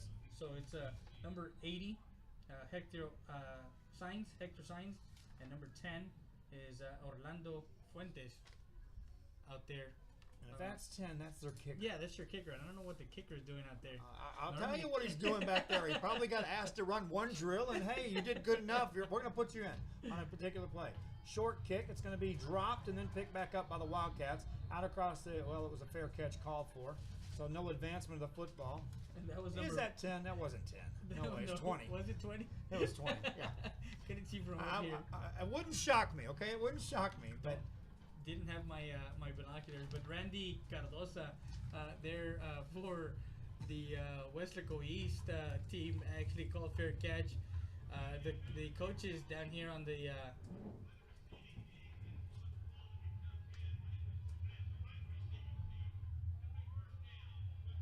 actually they wanted a penalty. He called fair catch, but he fumbled it, so it's a live ball. I mean, you can actually advance it after calling the fair catch. If you drop it, yeah. If you want to gamble enough to drop a ball and then try to advance it, go right ahead. Second half begins. Richard Lefevre in a shotgun formation for the Wildcats. Takes a snap, hands the ball off, running play to the right-hand side, and that's going to be Derek Ibarra. And his second carry of the game goes for 3 yards, and that's how the second. Make it 4. That's how the second half begins. It's Derek Ibarra, the running back, taking the handoff and going to the near the outside. They're on the right hash now, so Weslaco East is going from right to left. The Alexander Bulldogs are defending the North Cove. 11:33 to go here in the third quarter of play. Lefevre went down on the first drive for the offense of Weslaco East Wildcats. Stayed out for a drive. Came back in. Hasn't carried the ball yet since the one carry, and is now in the game. He's going to run it to the right-hand side. Leapfrogs a man and dives forward across the 35 to 36. Gets up okay on that one. Showed no ill effects of that first half bang that may have injured him for a bit. Well, they went into a power formation by having two back lined up, and all they did was basically run a power, and Lefevre gets about 5 yards there. Lefevre running again, hurdles a man and just runs through. It takes about 4 more guys to bring him down, and he gains 9, and that's the Richard Lefevre that I'm used to seeing. Yeah, and he's a load to come down. He's about I would go under to say up here, he's about 190, close to 200 pounds. 6'4", 220. I'll go with that. All right. I've stood next to him. He towers above me, and I'm not a short guy, but at the same time, he's big. And every year I go to interview him, I'm like, did you get taller over the summer? And this year I think he put on a little extra weight, but it's all in strength and conditioning. Running play for the Wildcats again. 3 more for Ibarra. Yeah, number 25 is the ball carrier. That's Joshua Gonzalez on that ball carry. So again, that's 6 guys that's carried the football already for Weslaco East. 10-7 is the score. We're having some fun on a bonus game here. Alexander, Weslaco East for SouthTexasSports.Mission.com, and there's a play. Actually, they're not going to call it dead. They're going to give them a free play. Full house backfield that time. Power formation, and Lefevre under center. He gained some yards, but they threw penalty flags right before the snap. Yeah, and it was a false start. The ball was at the 49-yard line on that 2nd and 2. So they moved it 5 yards. It went from 2nd and 7. Now it's 2nd and 2. 2nd and 7, yeah. And this is like I said, if Weslaco East could script this, they'll take this opening kickoff, they'll take 7 minutes off the clock and do just this. 3-4 yards at a time. First down, first down, first down, first down. If they score, great. They just took the third quarter away from the Alexander offense. Lefevre wants to throw now. He goes for a deep shot over the top, and it's going to be incomplete. He wanted Vargas for all of it. And Vargas had a step on that DB.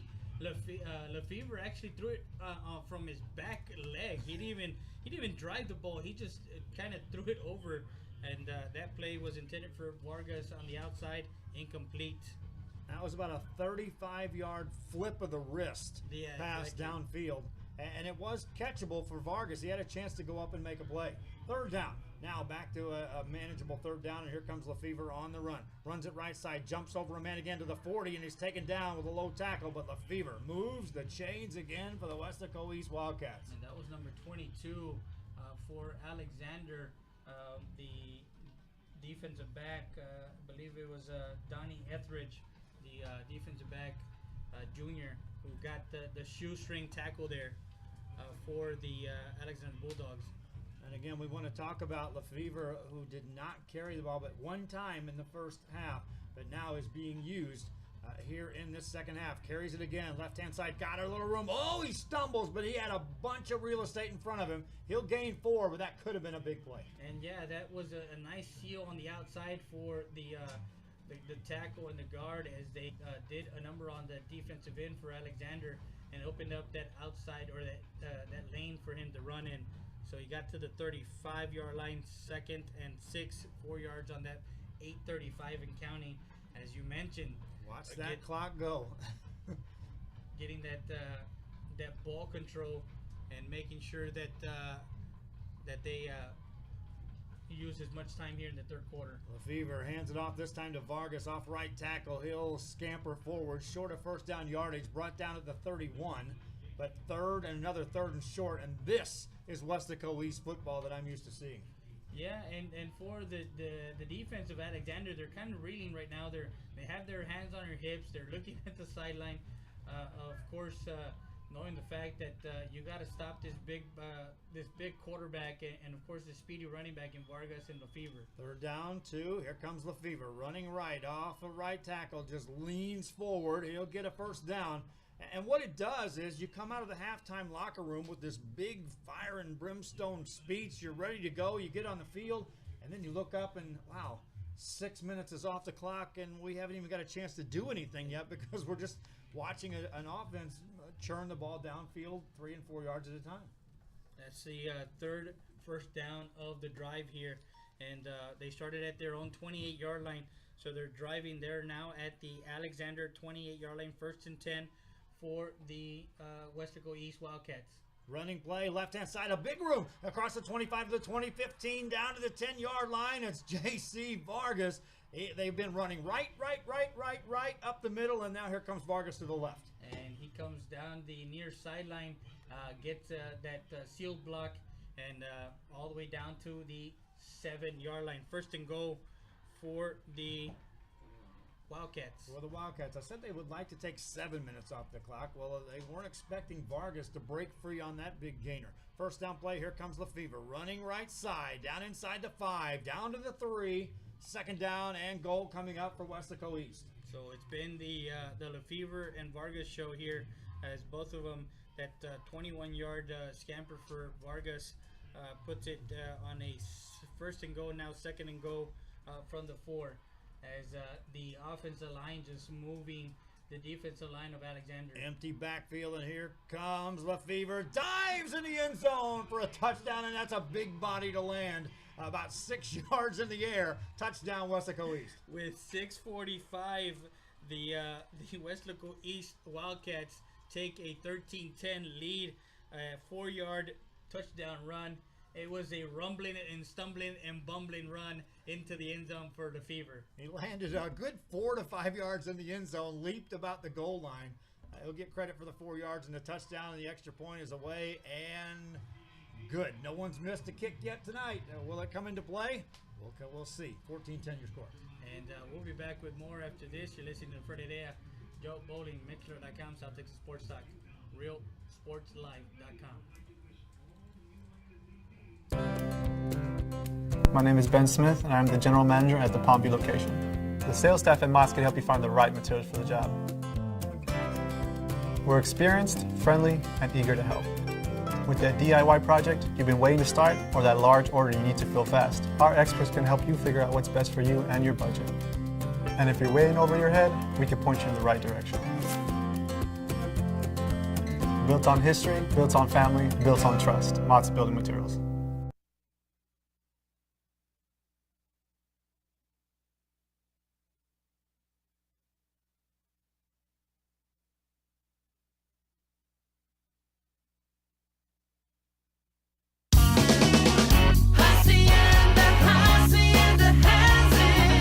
the ultimate Ford shopping experience? Hacienda has it. Who has a 2-year maintenance program with every vehicle? Hacienda has it. Who has all the customer perks and conveniences? Hacienda has it. The Valley's best Ford selection, price, and service?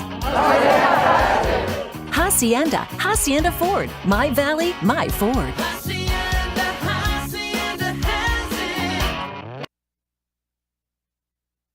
That's Weslaco Wildcat football. And the kickoff goes into and out of the end zone. And yeah, that's scripted Mike Burgett football.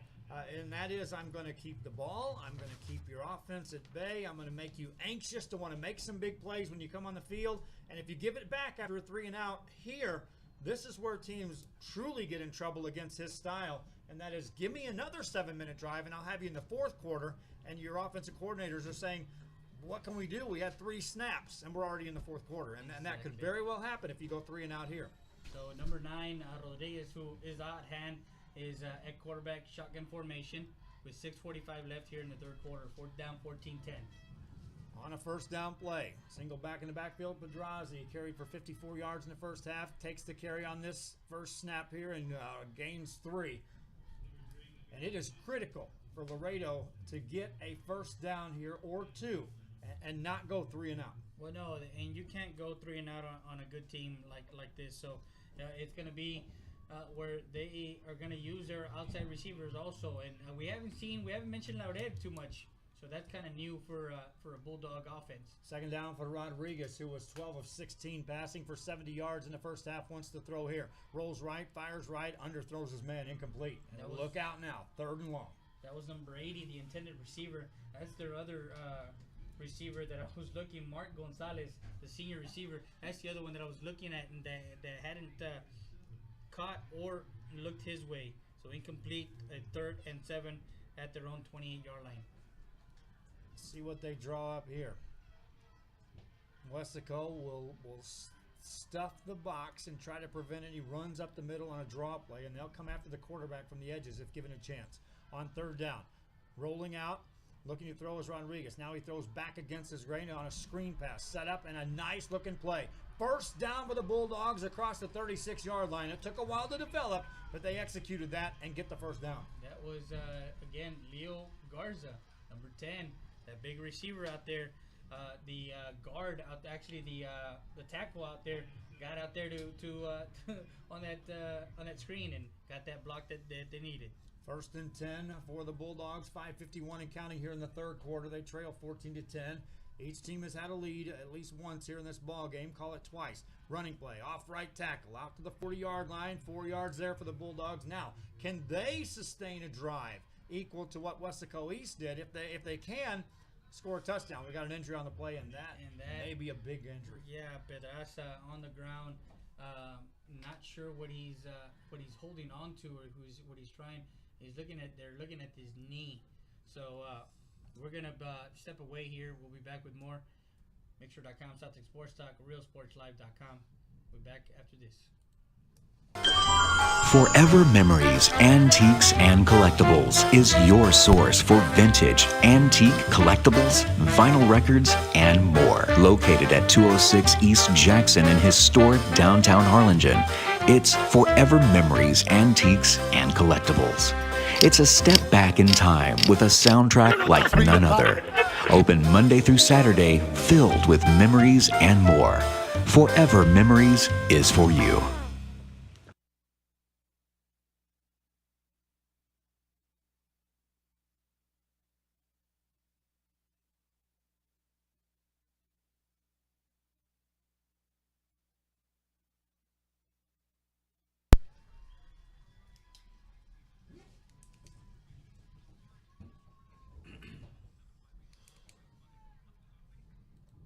Back live on Makesure.com, Celtic Sports Talk, RealSportsLive.com with Joe Bolin, Freddie Dea, as Pedraza is walking off and is under his own power.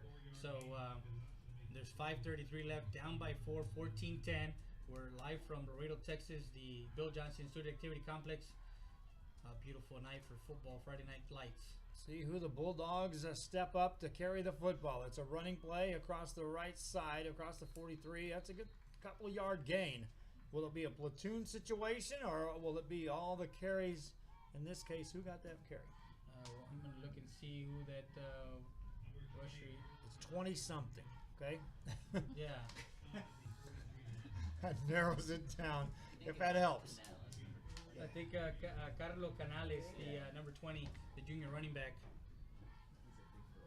He lines up in the backfield here on this third down play. 4:49 to go in this third quarter.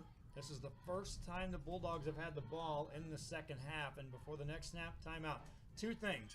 They want to get the trainers time to look at what's going on with Pedraza, and also want to make sure the offense knows what's going on with the personnel on the field on 3rd down 3. Yeah, and we're going to keep it here to thank our sponsors, Arturo Ramos and Sierra Eagle Pass Automotive.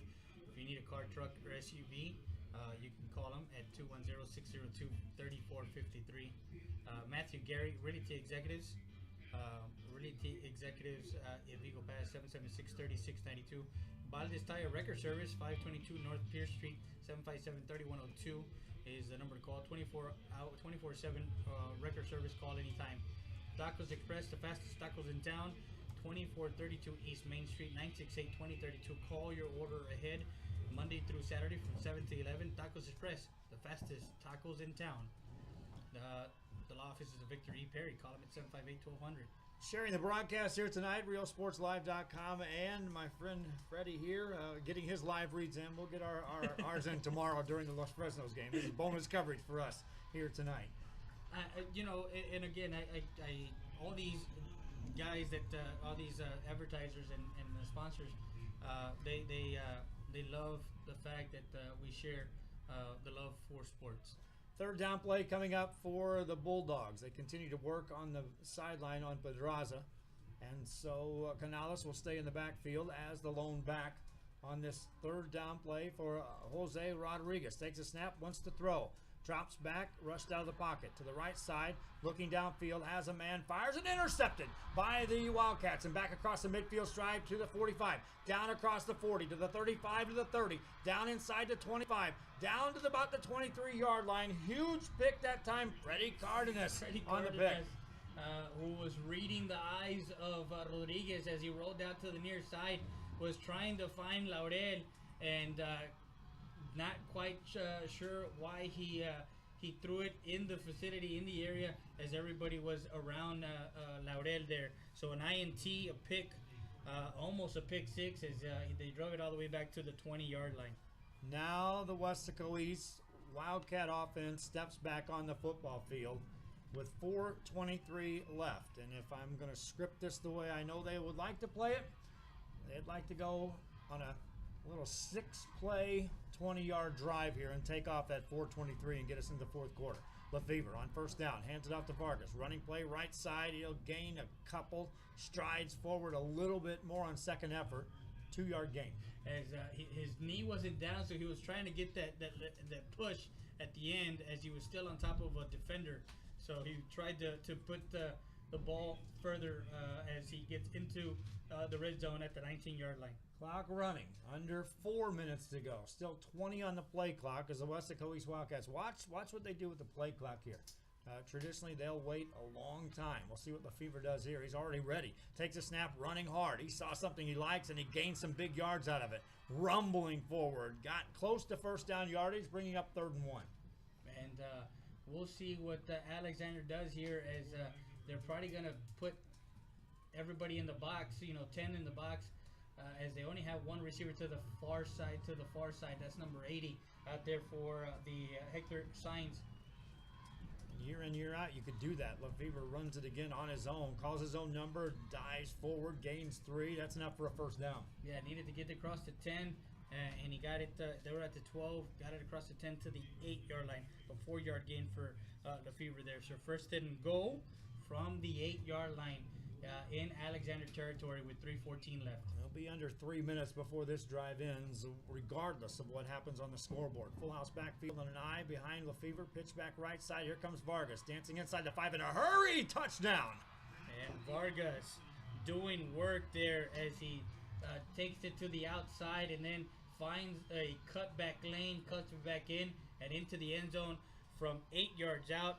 4-play drive, 3:01 left, and they take a 20-10 lead here late in the third quarter. Turnover turns to points. Extra point coming up for Weslaco East, and the Wildcats in this third quarter taking control, kind of reminiscent of what happened in the third quarter in the early game. Extra points good. 21-10 your score. So 21-10, and with that 4-play drive, they take a 21-10 lead. We'll be back with more after this. You're listening to Freddie Dea, Joe Bowling, Mixer.com, South Texas Sports Talk, RealSportsLife.com.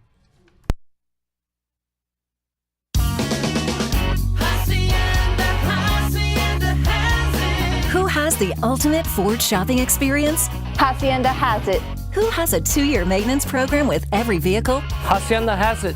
Who has all the customer perks and conveniences? Hacienda has it. The Valley's best Ford selection, price, and service? Hacienda. Hacienda Ford. My Valley, my Ford.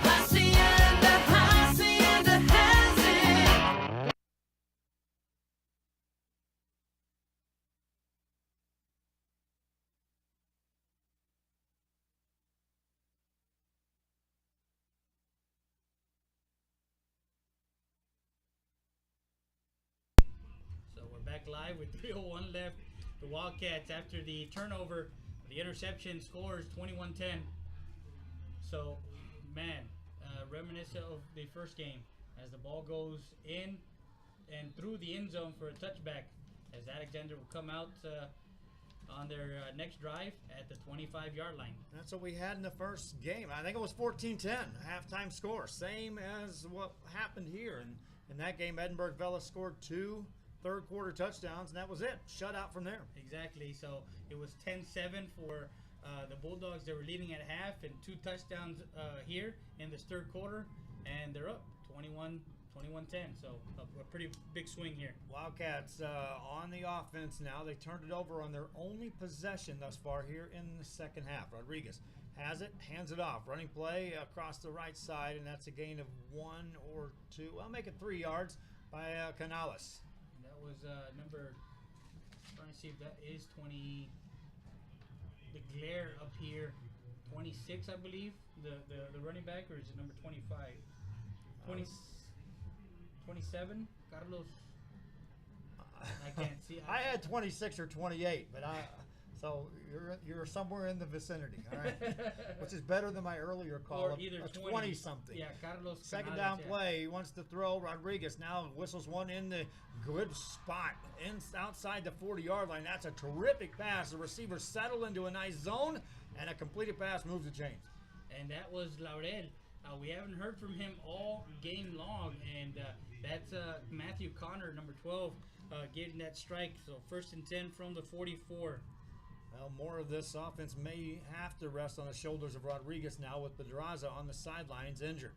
On this first down play, they'll run a delay. Running play goes nowhere, maybe a yard. So, again, Connor coming in. I'm not sure. I mean, it's worked all season long as far as the carousel between, between Connor and Rodriguez. Coach Lopez said that they're going to stick with a hot hand. Second down play, Connor, the quarterback, out of a shotgun, pointing out some defenders in that secondary, lining up for the Weslaco East Wildcats. Takes a snap, drops back, looks to throw. Still looking, fires it on the right side. It's caught by Neal. Neal across the midfield stripe, then thrown out of bounds. Third down coming up. So on a 2nd and 8, an out pass to number 11. That's, of course, you see Pierce Neal. And out to midfield, across midfield to the 49-yard line of Weslaco. Third down play. Minute 27 and counting here in this third quarter on the snap for Matt Connor. Rolls out, right side, incomplete. And that was intended for the receiver, Albert Laurel, who was defended by number 20 out here on the flat, Alvaro Medrano. So that was incomplete. And it was a 3rd and 3. They needed 3 yards. Couldn't get that. So brings the punt team out.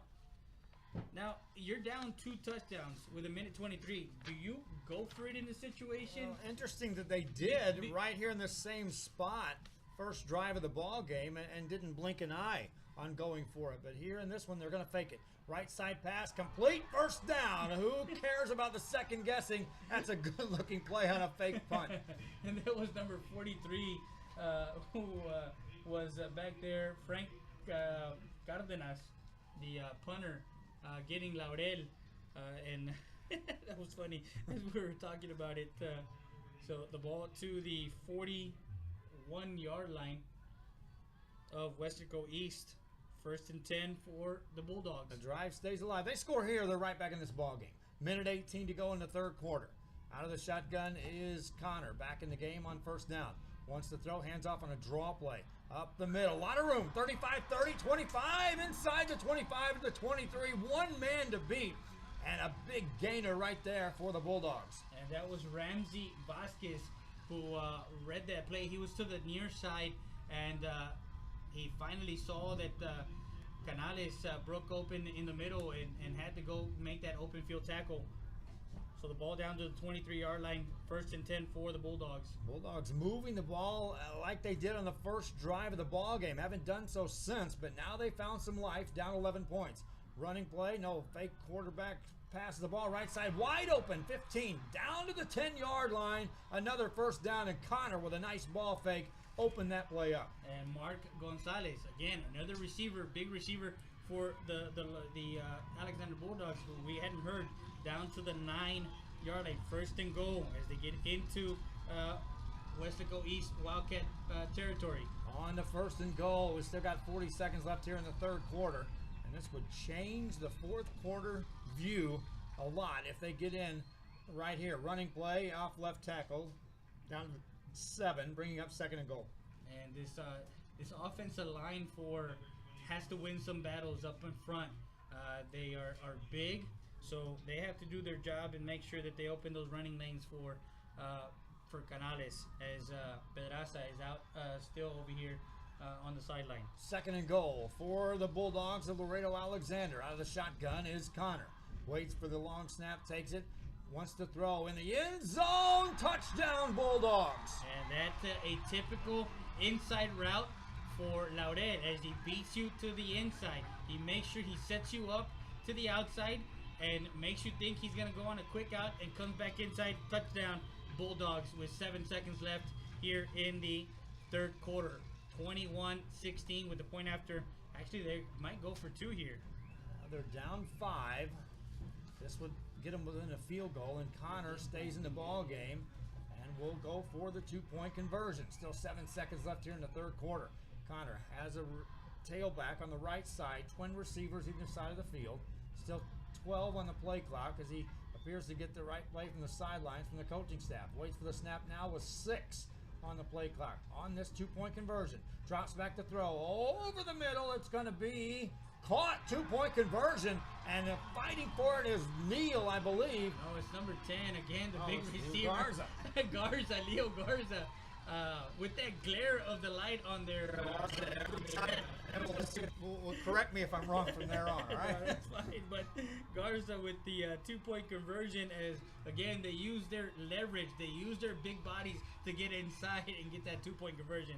And a quarter that appeared to be all Weslaco East changes on one drive. As with 7 seconds left in the third quarter, Laredo Alexander puts it in the end zone. They lose the services of Pedraza, who may or may not return to this football game, but trail by just 3 as we head to the fourth quarter, well, barring a return here of this kickoff.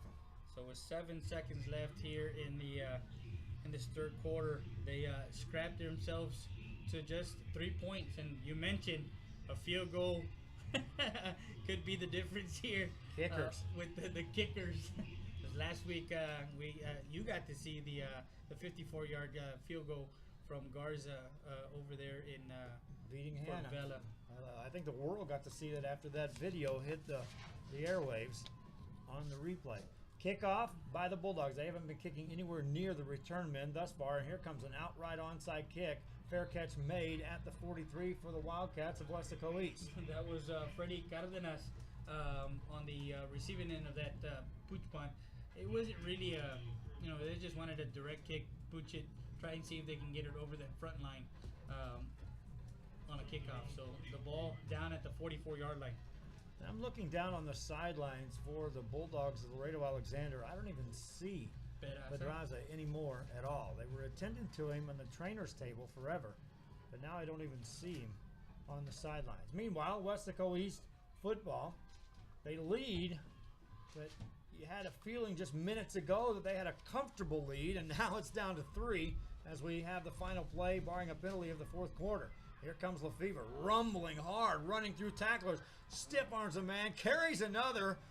He carried a man literally who was holding on to the football for 3 more yards to the 40-yard line. And that was a big boy run by Lefevre as he ends the third quarter, as he rumbles down to the Alexander 41-yard line. And there's a penalty on that play, so that will, or was there? Nope, no penalty. Count that run. Yeah, count that run from his own 44 to the Alexander 41. And here's some numbers for you. These are unofficial, of course. Lefevre had 1 carry. I'm pretty good on that one in the first half for 2 yards. After that, I've got him now. The next 10 carries came in the third quarter. He now has 67 yards rushing for the Weslaco East Wildcats. 1st and 10 for the Wildcats as they'll start the fourth quarter with a 3-point lead at the 41-yard line of the Bulldogs of Laredo Alexander. Shotgun formation for Richard Lefevre. Single back in the backfield is Vargas to his left. Fake the handoff. Here comes Lefevre running left. Has to turn it back upfield. Drives forward inside the 40 to 37. And good movement for the big quarterback running forward for Weslaco East. Well, I mean, you got a 210-pound quarterback, and then you got your offensive line moving the defensive line for Alexander back. And, of course, he breaks his own, weight. So he's a big boy to bring down. Alexander, as most of the linebackers and defensive backs are under 100 and maybe 160 pounds. Second down play. Skimmer forward inside the 35-yard line. Play blown dead there. And about 3 years ago, and it has to be a lot of years, when I was younger, Lefevre, showing what he has, would be an ideal candidate to be a big fullback at the collegiate level, blocking in front of someone in a wishbone. Yeah. And right now, he's just a big quarterback nonetheless, regardless of where you're going to put him when you're talking about at the college level. Well, I mean, even in the college level right now, they have these quarterbacks that are mobile, big, Oh, he almost fumbled that one. Fumbles that one, still manages to hang on to it and uses the momentum of gaining control of the football to go forward. Field is running and ends up being close to first down yardage. He needs to get past the 31 to maybe the 30 for a first down, and I think they're going to bring out the chains. They're going to measure. So, again, we talk about Alexander coming back 21 to 18. That was set up on that fake punt as number 43 got to Laredo on that fake punt on a 4th and 3. As we talked about it, why would you punt when you have the ball at midfield? Take a risk. So Coach Joel took a risk, and the chains are out. They're about half yard short. As the Dinson's down there, as the referee comes up with his hands and says, about this far. Which is maybe the nose of the football. Yeah, that's so now. Weslaco East has a small decision. I don't think it'll be much of one for Mike Burgett. It's you got Lefevre, who's averaging better than 5 yards a carry, nearly 6. So we're gonna call it 4th and inches, not one. Let's call it inches. Let's call it what it is. Close. 4th and inches. The nose of the ball is almost across the 31. They need to get across the 31, between the 31 and the 30. The decision here is probably Lefevre under center or Lefevre out of the gun. Either way, I think we're going to call his number on this carry. Under center, full house backfield. Behind him, the deep back is Vargas. And now looking to the sideline, Lefevre appears to be changing the call. Under center, takes a snap, rumbles forward, first down, and he's brought down, but not before he gains 3. Needed an inch or 2, gained plenty. Literally, I think he went and was stepping on top of his lineman on there as he moved forward on that draw play. And took it across the 30 to the 28-yard line. Now Weslaco East can kind of pump the brakes and let the clock become their friend. They lead by 3. They have the football at the 28-yard line of Laredo United's Bulldogs, who, if I've got it right, had it twice in the first half, in the second half here. Yeah, the second half. Second half. First down play for Lefevre. Takes a snap. Keeps it himself, running left-hand side, upended, and goes down hard. Wow. That's a gain of a couple. And he gets up like nothing happened. Comes back to the line of scrimmage. Actually, he's hobbling back. He took a different fall than what he did in the first half, but you can see that same leg now, which they were working on his leg after that first carry of the ball game. Now let's see if they change the approach on who carries it for the next couple of snaps. Either way, 15 on the play clock, 9:07 and counting in the ball game. Whistle timeout called by Laredo Alexander. And wow! So they call a timeout. That's their second or their first charge timeout. So with 9:07, they call a timeout, and we're gonna call a timeout also, as we want to make sure you guys know that, of course, UIL is our proud sponsor. So we'll be back with more after this. You're listening to Joe Bowling and Freddie Day at SouthTexSports.mixer.com, and of course, RealSportsLive.com.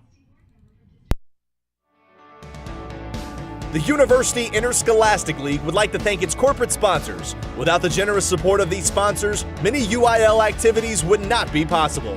The UIL gives special thanks to the Army National Guard, Baden, Balfour, Baylor Scott and White, Dairy Max, Dairy Queen, Ford, Fox Sports Southwest, Gatorade, Hellas Construction, Max Preps, the NFHS Network, Nike, Register My Athlete, Texas Farm Bureau Insurance, and Tick-A-Tap Ticketing. Back live and pitch to Vargas, and Vargas rolls left, but man, Lefevre got hit low again on that play. He gets up. Not much gain that time, but Lefevre now is just, he's concerned about his leg. Yeah, with 8:49 and counting here in the fourth quarter, they're only down 3. Bulldogs down 3, 21 to 18. Excuse me. As we are live from Laredo, Texas, the Student Activity Complex, Bill Johnson Student Activity Complex, shotgun formation. Lefevre wants to hand it off to Vargas, running play right side, and he'll be stopped at the 25-yard line. That was a great play by the defensive back and then the linebacker as he took on number 44 for the that was Randy Cardosa. He took on the block and he made sure that Vargas came inside. Didn't go to pass kickers that can reach this level. But right now he's going to keep Lefevre in the shotgun formation on 4th and 7. Encircle this play as control moment takes empty backfield. Lefevre out of the shotgun. Takes a snap, looks to throw. Fires it deep downfield, up for grabs. It's incomplete. Terrific play in the secondary. Yeah, that was a nice play by the D-back, the defensive back. That's number that he's caught hobbling off the field, but he made a good play. I'm trying to see who the number is. Number 18, if I'm not mistaken. Yeah, it's Carlos Huerta, the DB, the defensive back, junior. So turnover on downs. Nope. You said it. No pressure on you, but I'm not guessing numbers anymore.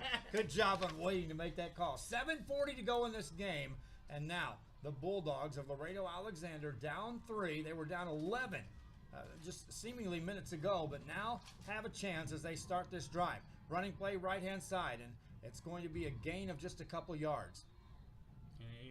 If that's number 20, Canales. So again, Carlo Canales is getting the bulk of the carries now with Pedraza out, and we haven't seen him, like you said, mentioned earlier. We haven't seen him back in the sideline. He's probably in the locker room getting looked at. 4-yard gain. It's going to be 2nd and 6. Second down play. 7:07 to go here in the ball game. Laredo Alexander down 3. They have the football. On the second down play, Connor looks to throw. Has a little time on the right side. Being rushed. Now gets rid of it. Gets hit and thrown down. No flag on the play. Incomplete pass brings up 3rd down. And as he was rolling out to the right side, to the far sideline, the referee actually was there on the on the play as he got hit and brought down hard on the far sideline was, I guess Connor looked up and saw the referee and said, okay, you didn't call it. The official looked hard at that play, though. He stared a little extra at that particular play. Under 7 minutes to go.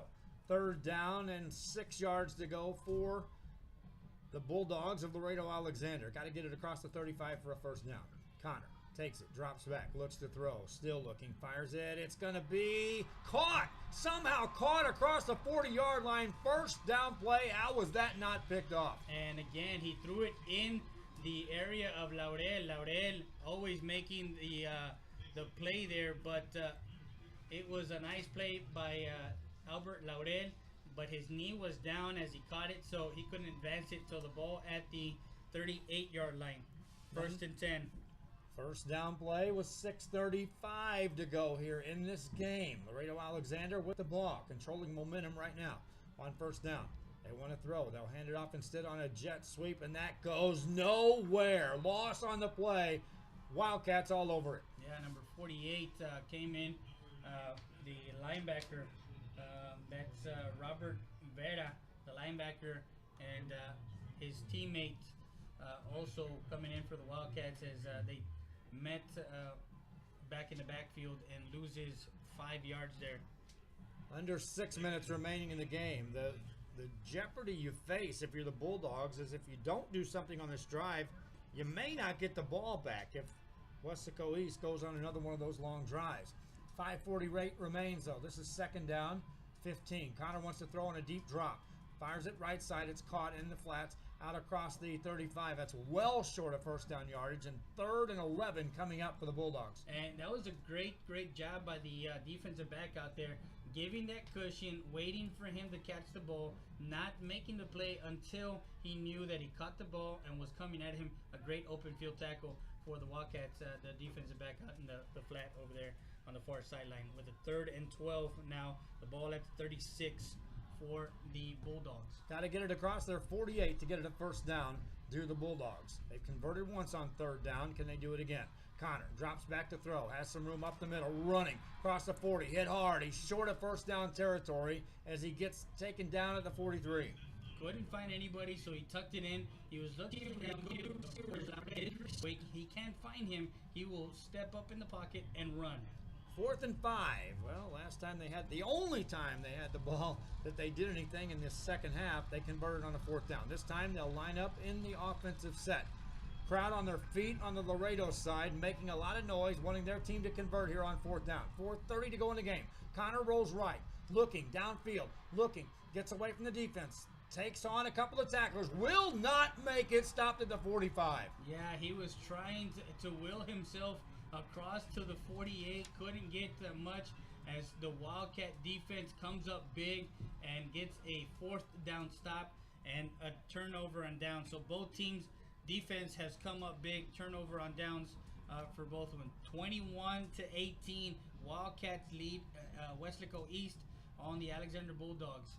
And now the Wildcats will bring the offense onto the football field, and their first and foremost concern is to see just how much time they can take off the clock, or at least put points on the board. Lefevre runs it himself.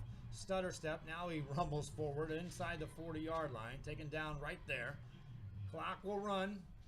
5-yard gain for Lefevre. As you mentioned, Joe, it's going to be keep away. With Alexander having one timeout here in the 4th quarter, I don't think Coach Lopez would want to have that last timeout. Because again, once you don't have a timeout, you can't stop the clock and they can run out the clock. 2nd and 5, under 4 minutes to go. Timeouts, well, the Wildcats have 3 left. The Bulldogs have just 1 timeout remaining here in this second half. On 2nd down, Lefevre going to carry it himself again. Left-hand side, he bounces forward and fell short of a first down by a half a yard.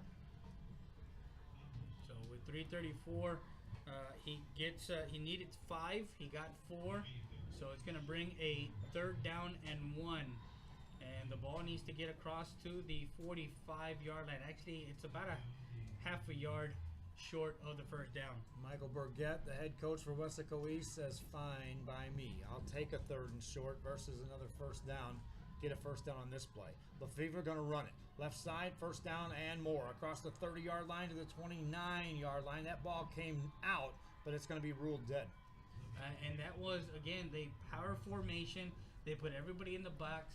They actually sent Lefevre up to the middle of the field, and he decided to bounce it out to the outside to get that yardage that he needed.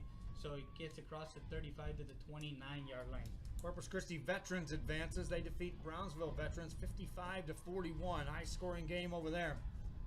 First down play here for the Weslaco East Wildcats, leading 21-18 with 2:41 to go. Power I formation behind Lefevre on first down. Under center, takes it, runs himself. Right side, just takes on tacklers. Hit again, finally down. Yeah, and again, it's one of those things where the coach for Weslaco East, he's going to keep it on the ground. He's going to make Alexander, waste that last time out. And, of course, Coach Lopez gets the last time out called with 2:30 left here. That's the final timeout for the Bulldogs. And like I said, Michael Burgett will take a 21-18 lead and run this clock out by just doing what he just did right there. 2 or 3 yards. I remember a coach many years ago telling me after a 3-yard gain, after a game in which he won, he said, Joe, if you promised me that every time I ran the football, I'd gain 3 yards, I'd do it all football game long and I'd never lose. And of course, I mean, when you run the ball and you get those 3, 4, 5 yards on first down, it makes your second and third down more manageable, so you can open up the playbook. You can do a lot more things. But when you're behind the chains, it kind of changes the playbook and it kind of changes the play calling. The Bulldogs are going to have to try to strip the ball loose from the Wildcats because the Wildcats are just lining up, double tight end set, full house backfield, Lefevre under center, and on second down, he looks to the sidelines for the play. And beware of the wide receiver out there, Hector Signs, just in case if he creeps out behind everyone. Running play, Vargas, off right tackle, upended, backs his way inside the 25 to the 23. Third down coming up for the Wildcats. Clock running. Nothing the Bulldogs can do to stop it now. No, there's nothing. If they get this first down here at the Alexander 19-yard line, I would suffice to say that the ball game is over with 2:07 left. Lefevre takes his time getting the play from the sideline. It's brought in from Hector Signs, a receiver, who lines up as a wide out to the right-hand side. 9, and they're still in the huddle. Here come the Wildcats up to the line. 5 on the play clock, down to 4, 3, 2, and a timeout call by Michael Burgett. I knew they were taking it down, but I didn't know they'd take it down to that. Timeout call, they want to talk. With a minute 46, they take a timeout here, and that's Weslaco East. First timeout of the second half. So with a 3-point lead, 21-18, and normally we see these. We saw it earlier in the game, in the first game, with teams blowing out, their first round opponents. Well, actually for the Eagle Pass Eagles they did, but for the SaberCats they actually were averaging 45 points a game, but they ended up winning 28-10. Here, another, smash mouth football game, low scoring game, 21-18. Haven't seen that many fireworks tonight. Well, what the SaberCats ran into last week was the 4th place team in District 32 6A, which is a juggernaut this year. Harlingen Cardinals, first time since 1999, did not make the playoffs. They were in that district, and they were beaten by the Weslaco East, by the San Benitos, by the Los Fresnos, by the Hanna. And so SaberCats ran into a tough football team. District 32 6A looking for a win here. They'll get one down in San Benito. Los Fresnos, they could have 3 teams still alive. Running play after the timeout for the Wildcats, and that's a first down and a bunch more for Vargas all the way inside the 10. Minute 39 to go. They may be able to take a knee and win this 21-18. Yeah, and that was a nice design play by the coach as far as he put everybody in the backfield, full backfield, and it was a direct snap to Vargas with Lefevre leading the way up the middle and got that defense sleeping of Alexander. I don't know where he'll play in college, but I know that if there's a coach looking to get a big blocking fullback, willing to run the football occasionally, but block, he's got somebody here. They could also sneak in as a quarterback any given snap. Victory formation for the Wildcats of Weslaco East. Lefevre will take a knee. Minute 4 to go in this ball game. It was a quickly played first half, and how many possessions did Laredo Alexander have in the second half? I think 4. Well, I'm gonna look in back the half. Yeah, I'm gonna look back in the second half. Of course, they had that for the one interception. Well, yeah, I'm looking at my notes, but they had the interception. That's 1, 2, 3. That may be it. 4? Yeah, 4. 4 possessions. 4 possessions. So, and again, the time of possession, as they're about 1 snap away from calling it a game. Lefevre takes a knee, and that is going to do it. There's 19 seconds left here, and this is a typical Michael Burgett victory for fans that aren't used to seeing or listening to games about Weslaco East, and that is he's going to tell his defense, you keep me in this football game. You tell your offense not to turn the ball over. Give me some sustained drives, and I'll win it, quote, ugly. In this case, 21-18. He thinks it's a beautiful win for him. Yeah, of course, and beautiful day for football. So Friday night football. Of course, we had an earlier game also as the Weslaco East team moves on to the quarterfinals of the playoffs. Next week they play Steel. They play Steel. And that's a rematch. They played Steel several times in the last few years. It seems when they do get to round 3, they run into Steel. But I'm told, now you may know more than I do, but I'm told this Steel isn't your typical Steel football team. They may not be as powerful, but my friends, they're still going to be a formidable foe against Weslaco East. Oh yeah, and Steel has Williams, I believe, defensive end, who got picked for the Army, the Army All-American game. Yeah, the All-American game played at the Alamo. What kind of collision will it be when he and Lefevre collide in the open field? That'll be a thing of beauty for true football throwback fans. Yeah, exactly. So, again, a great day of football.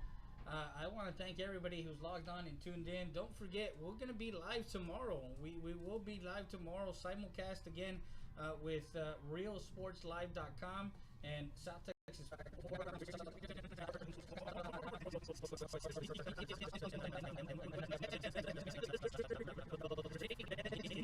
Last of the District 29-6A teams. Look to see if they can make it into the next round. Trying to knock off the District 32-6A teams that are alive. And again, Weslaco East wins. San Benito is winning last I checked. And Los Fresnos will try to punch their ticket into the 3rd round. And San Benito's tied, by the way. So, hey, don't count out McAllen Memorial just yet. That's not a given. That's not a given in Texas high school football. But we want to thank the Laredo Morning Times, Laredo Morning, LMTonline.com, Jason Mack. Make sure you guys read up on his articles. And, of course, we had Sergio Martinez from TexasHighSchoolFootball.com. We want to thank Conrao Perez from Eagle Pass, Texas, EaglePassSportsCentral.com, the only and the best local sports coverage in Eagle Pass. That's Conrao Perez. Man, what a day of football. What a day of football. And friends listening back on realsportslive.com, want to thank to Freddie Herrera and Mixler.com, STX Sports Talk, for being part of this broadcast. Normally he's doing play-by-play, and my friends, we're going to start sharing his broadcast on our site just so we can open up additional coverage. And again, our thanks to you, Freddie, for letting me join you in the broadcast and stepping into the color commentary role. But my friends, we're going to pressure fans in our area to keep track of teams in your area so that we know more about them when we get up in your area. Exactly, and it's just the sharing of information to make sure that everybody knows who's coming from what district. And of course, we have District 29-5A with Eagle Pass CC Win Mavericks and District 29-6A with the Eagle Pass Eagles. So again, we have 2 high schools down in Eagle Pass, and Texas high school football, basketball, baseball, softball. I mean, we do it all, just like Mr. Joe Bowling down at realsportslive.com. So make sure you guys that are listening and tuning into South Texas Sports Talk, make sure you guys tune in, and hopefully we can have a live broadcast, a video next week. So we're going to be sharing the duties on that simulcast. But the Bulldogs fall short here, 21-18. And for Dalia, who is our producer, This is Freddie Dea for Joe Bowling. We are out. Good night and have a safe travel back to Weslaco, and of course us back to Eagle Pass. Thank you once again for joining us on South Texas Sports.mixer.com, realsportslive.com. This is Freddie Dea signing out. Good night.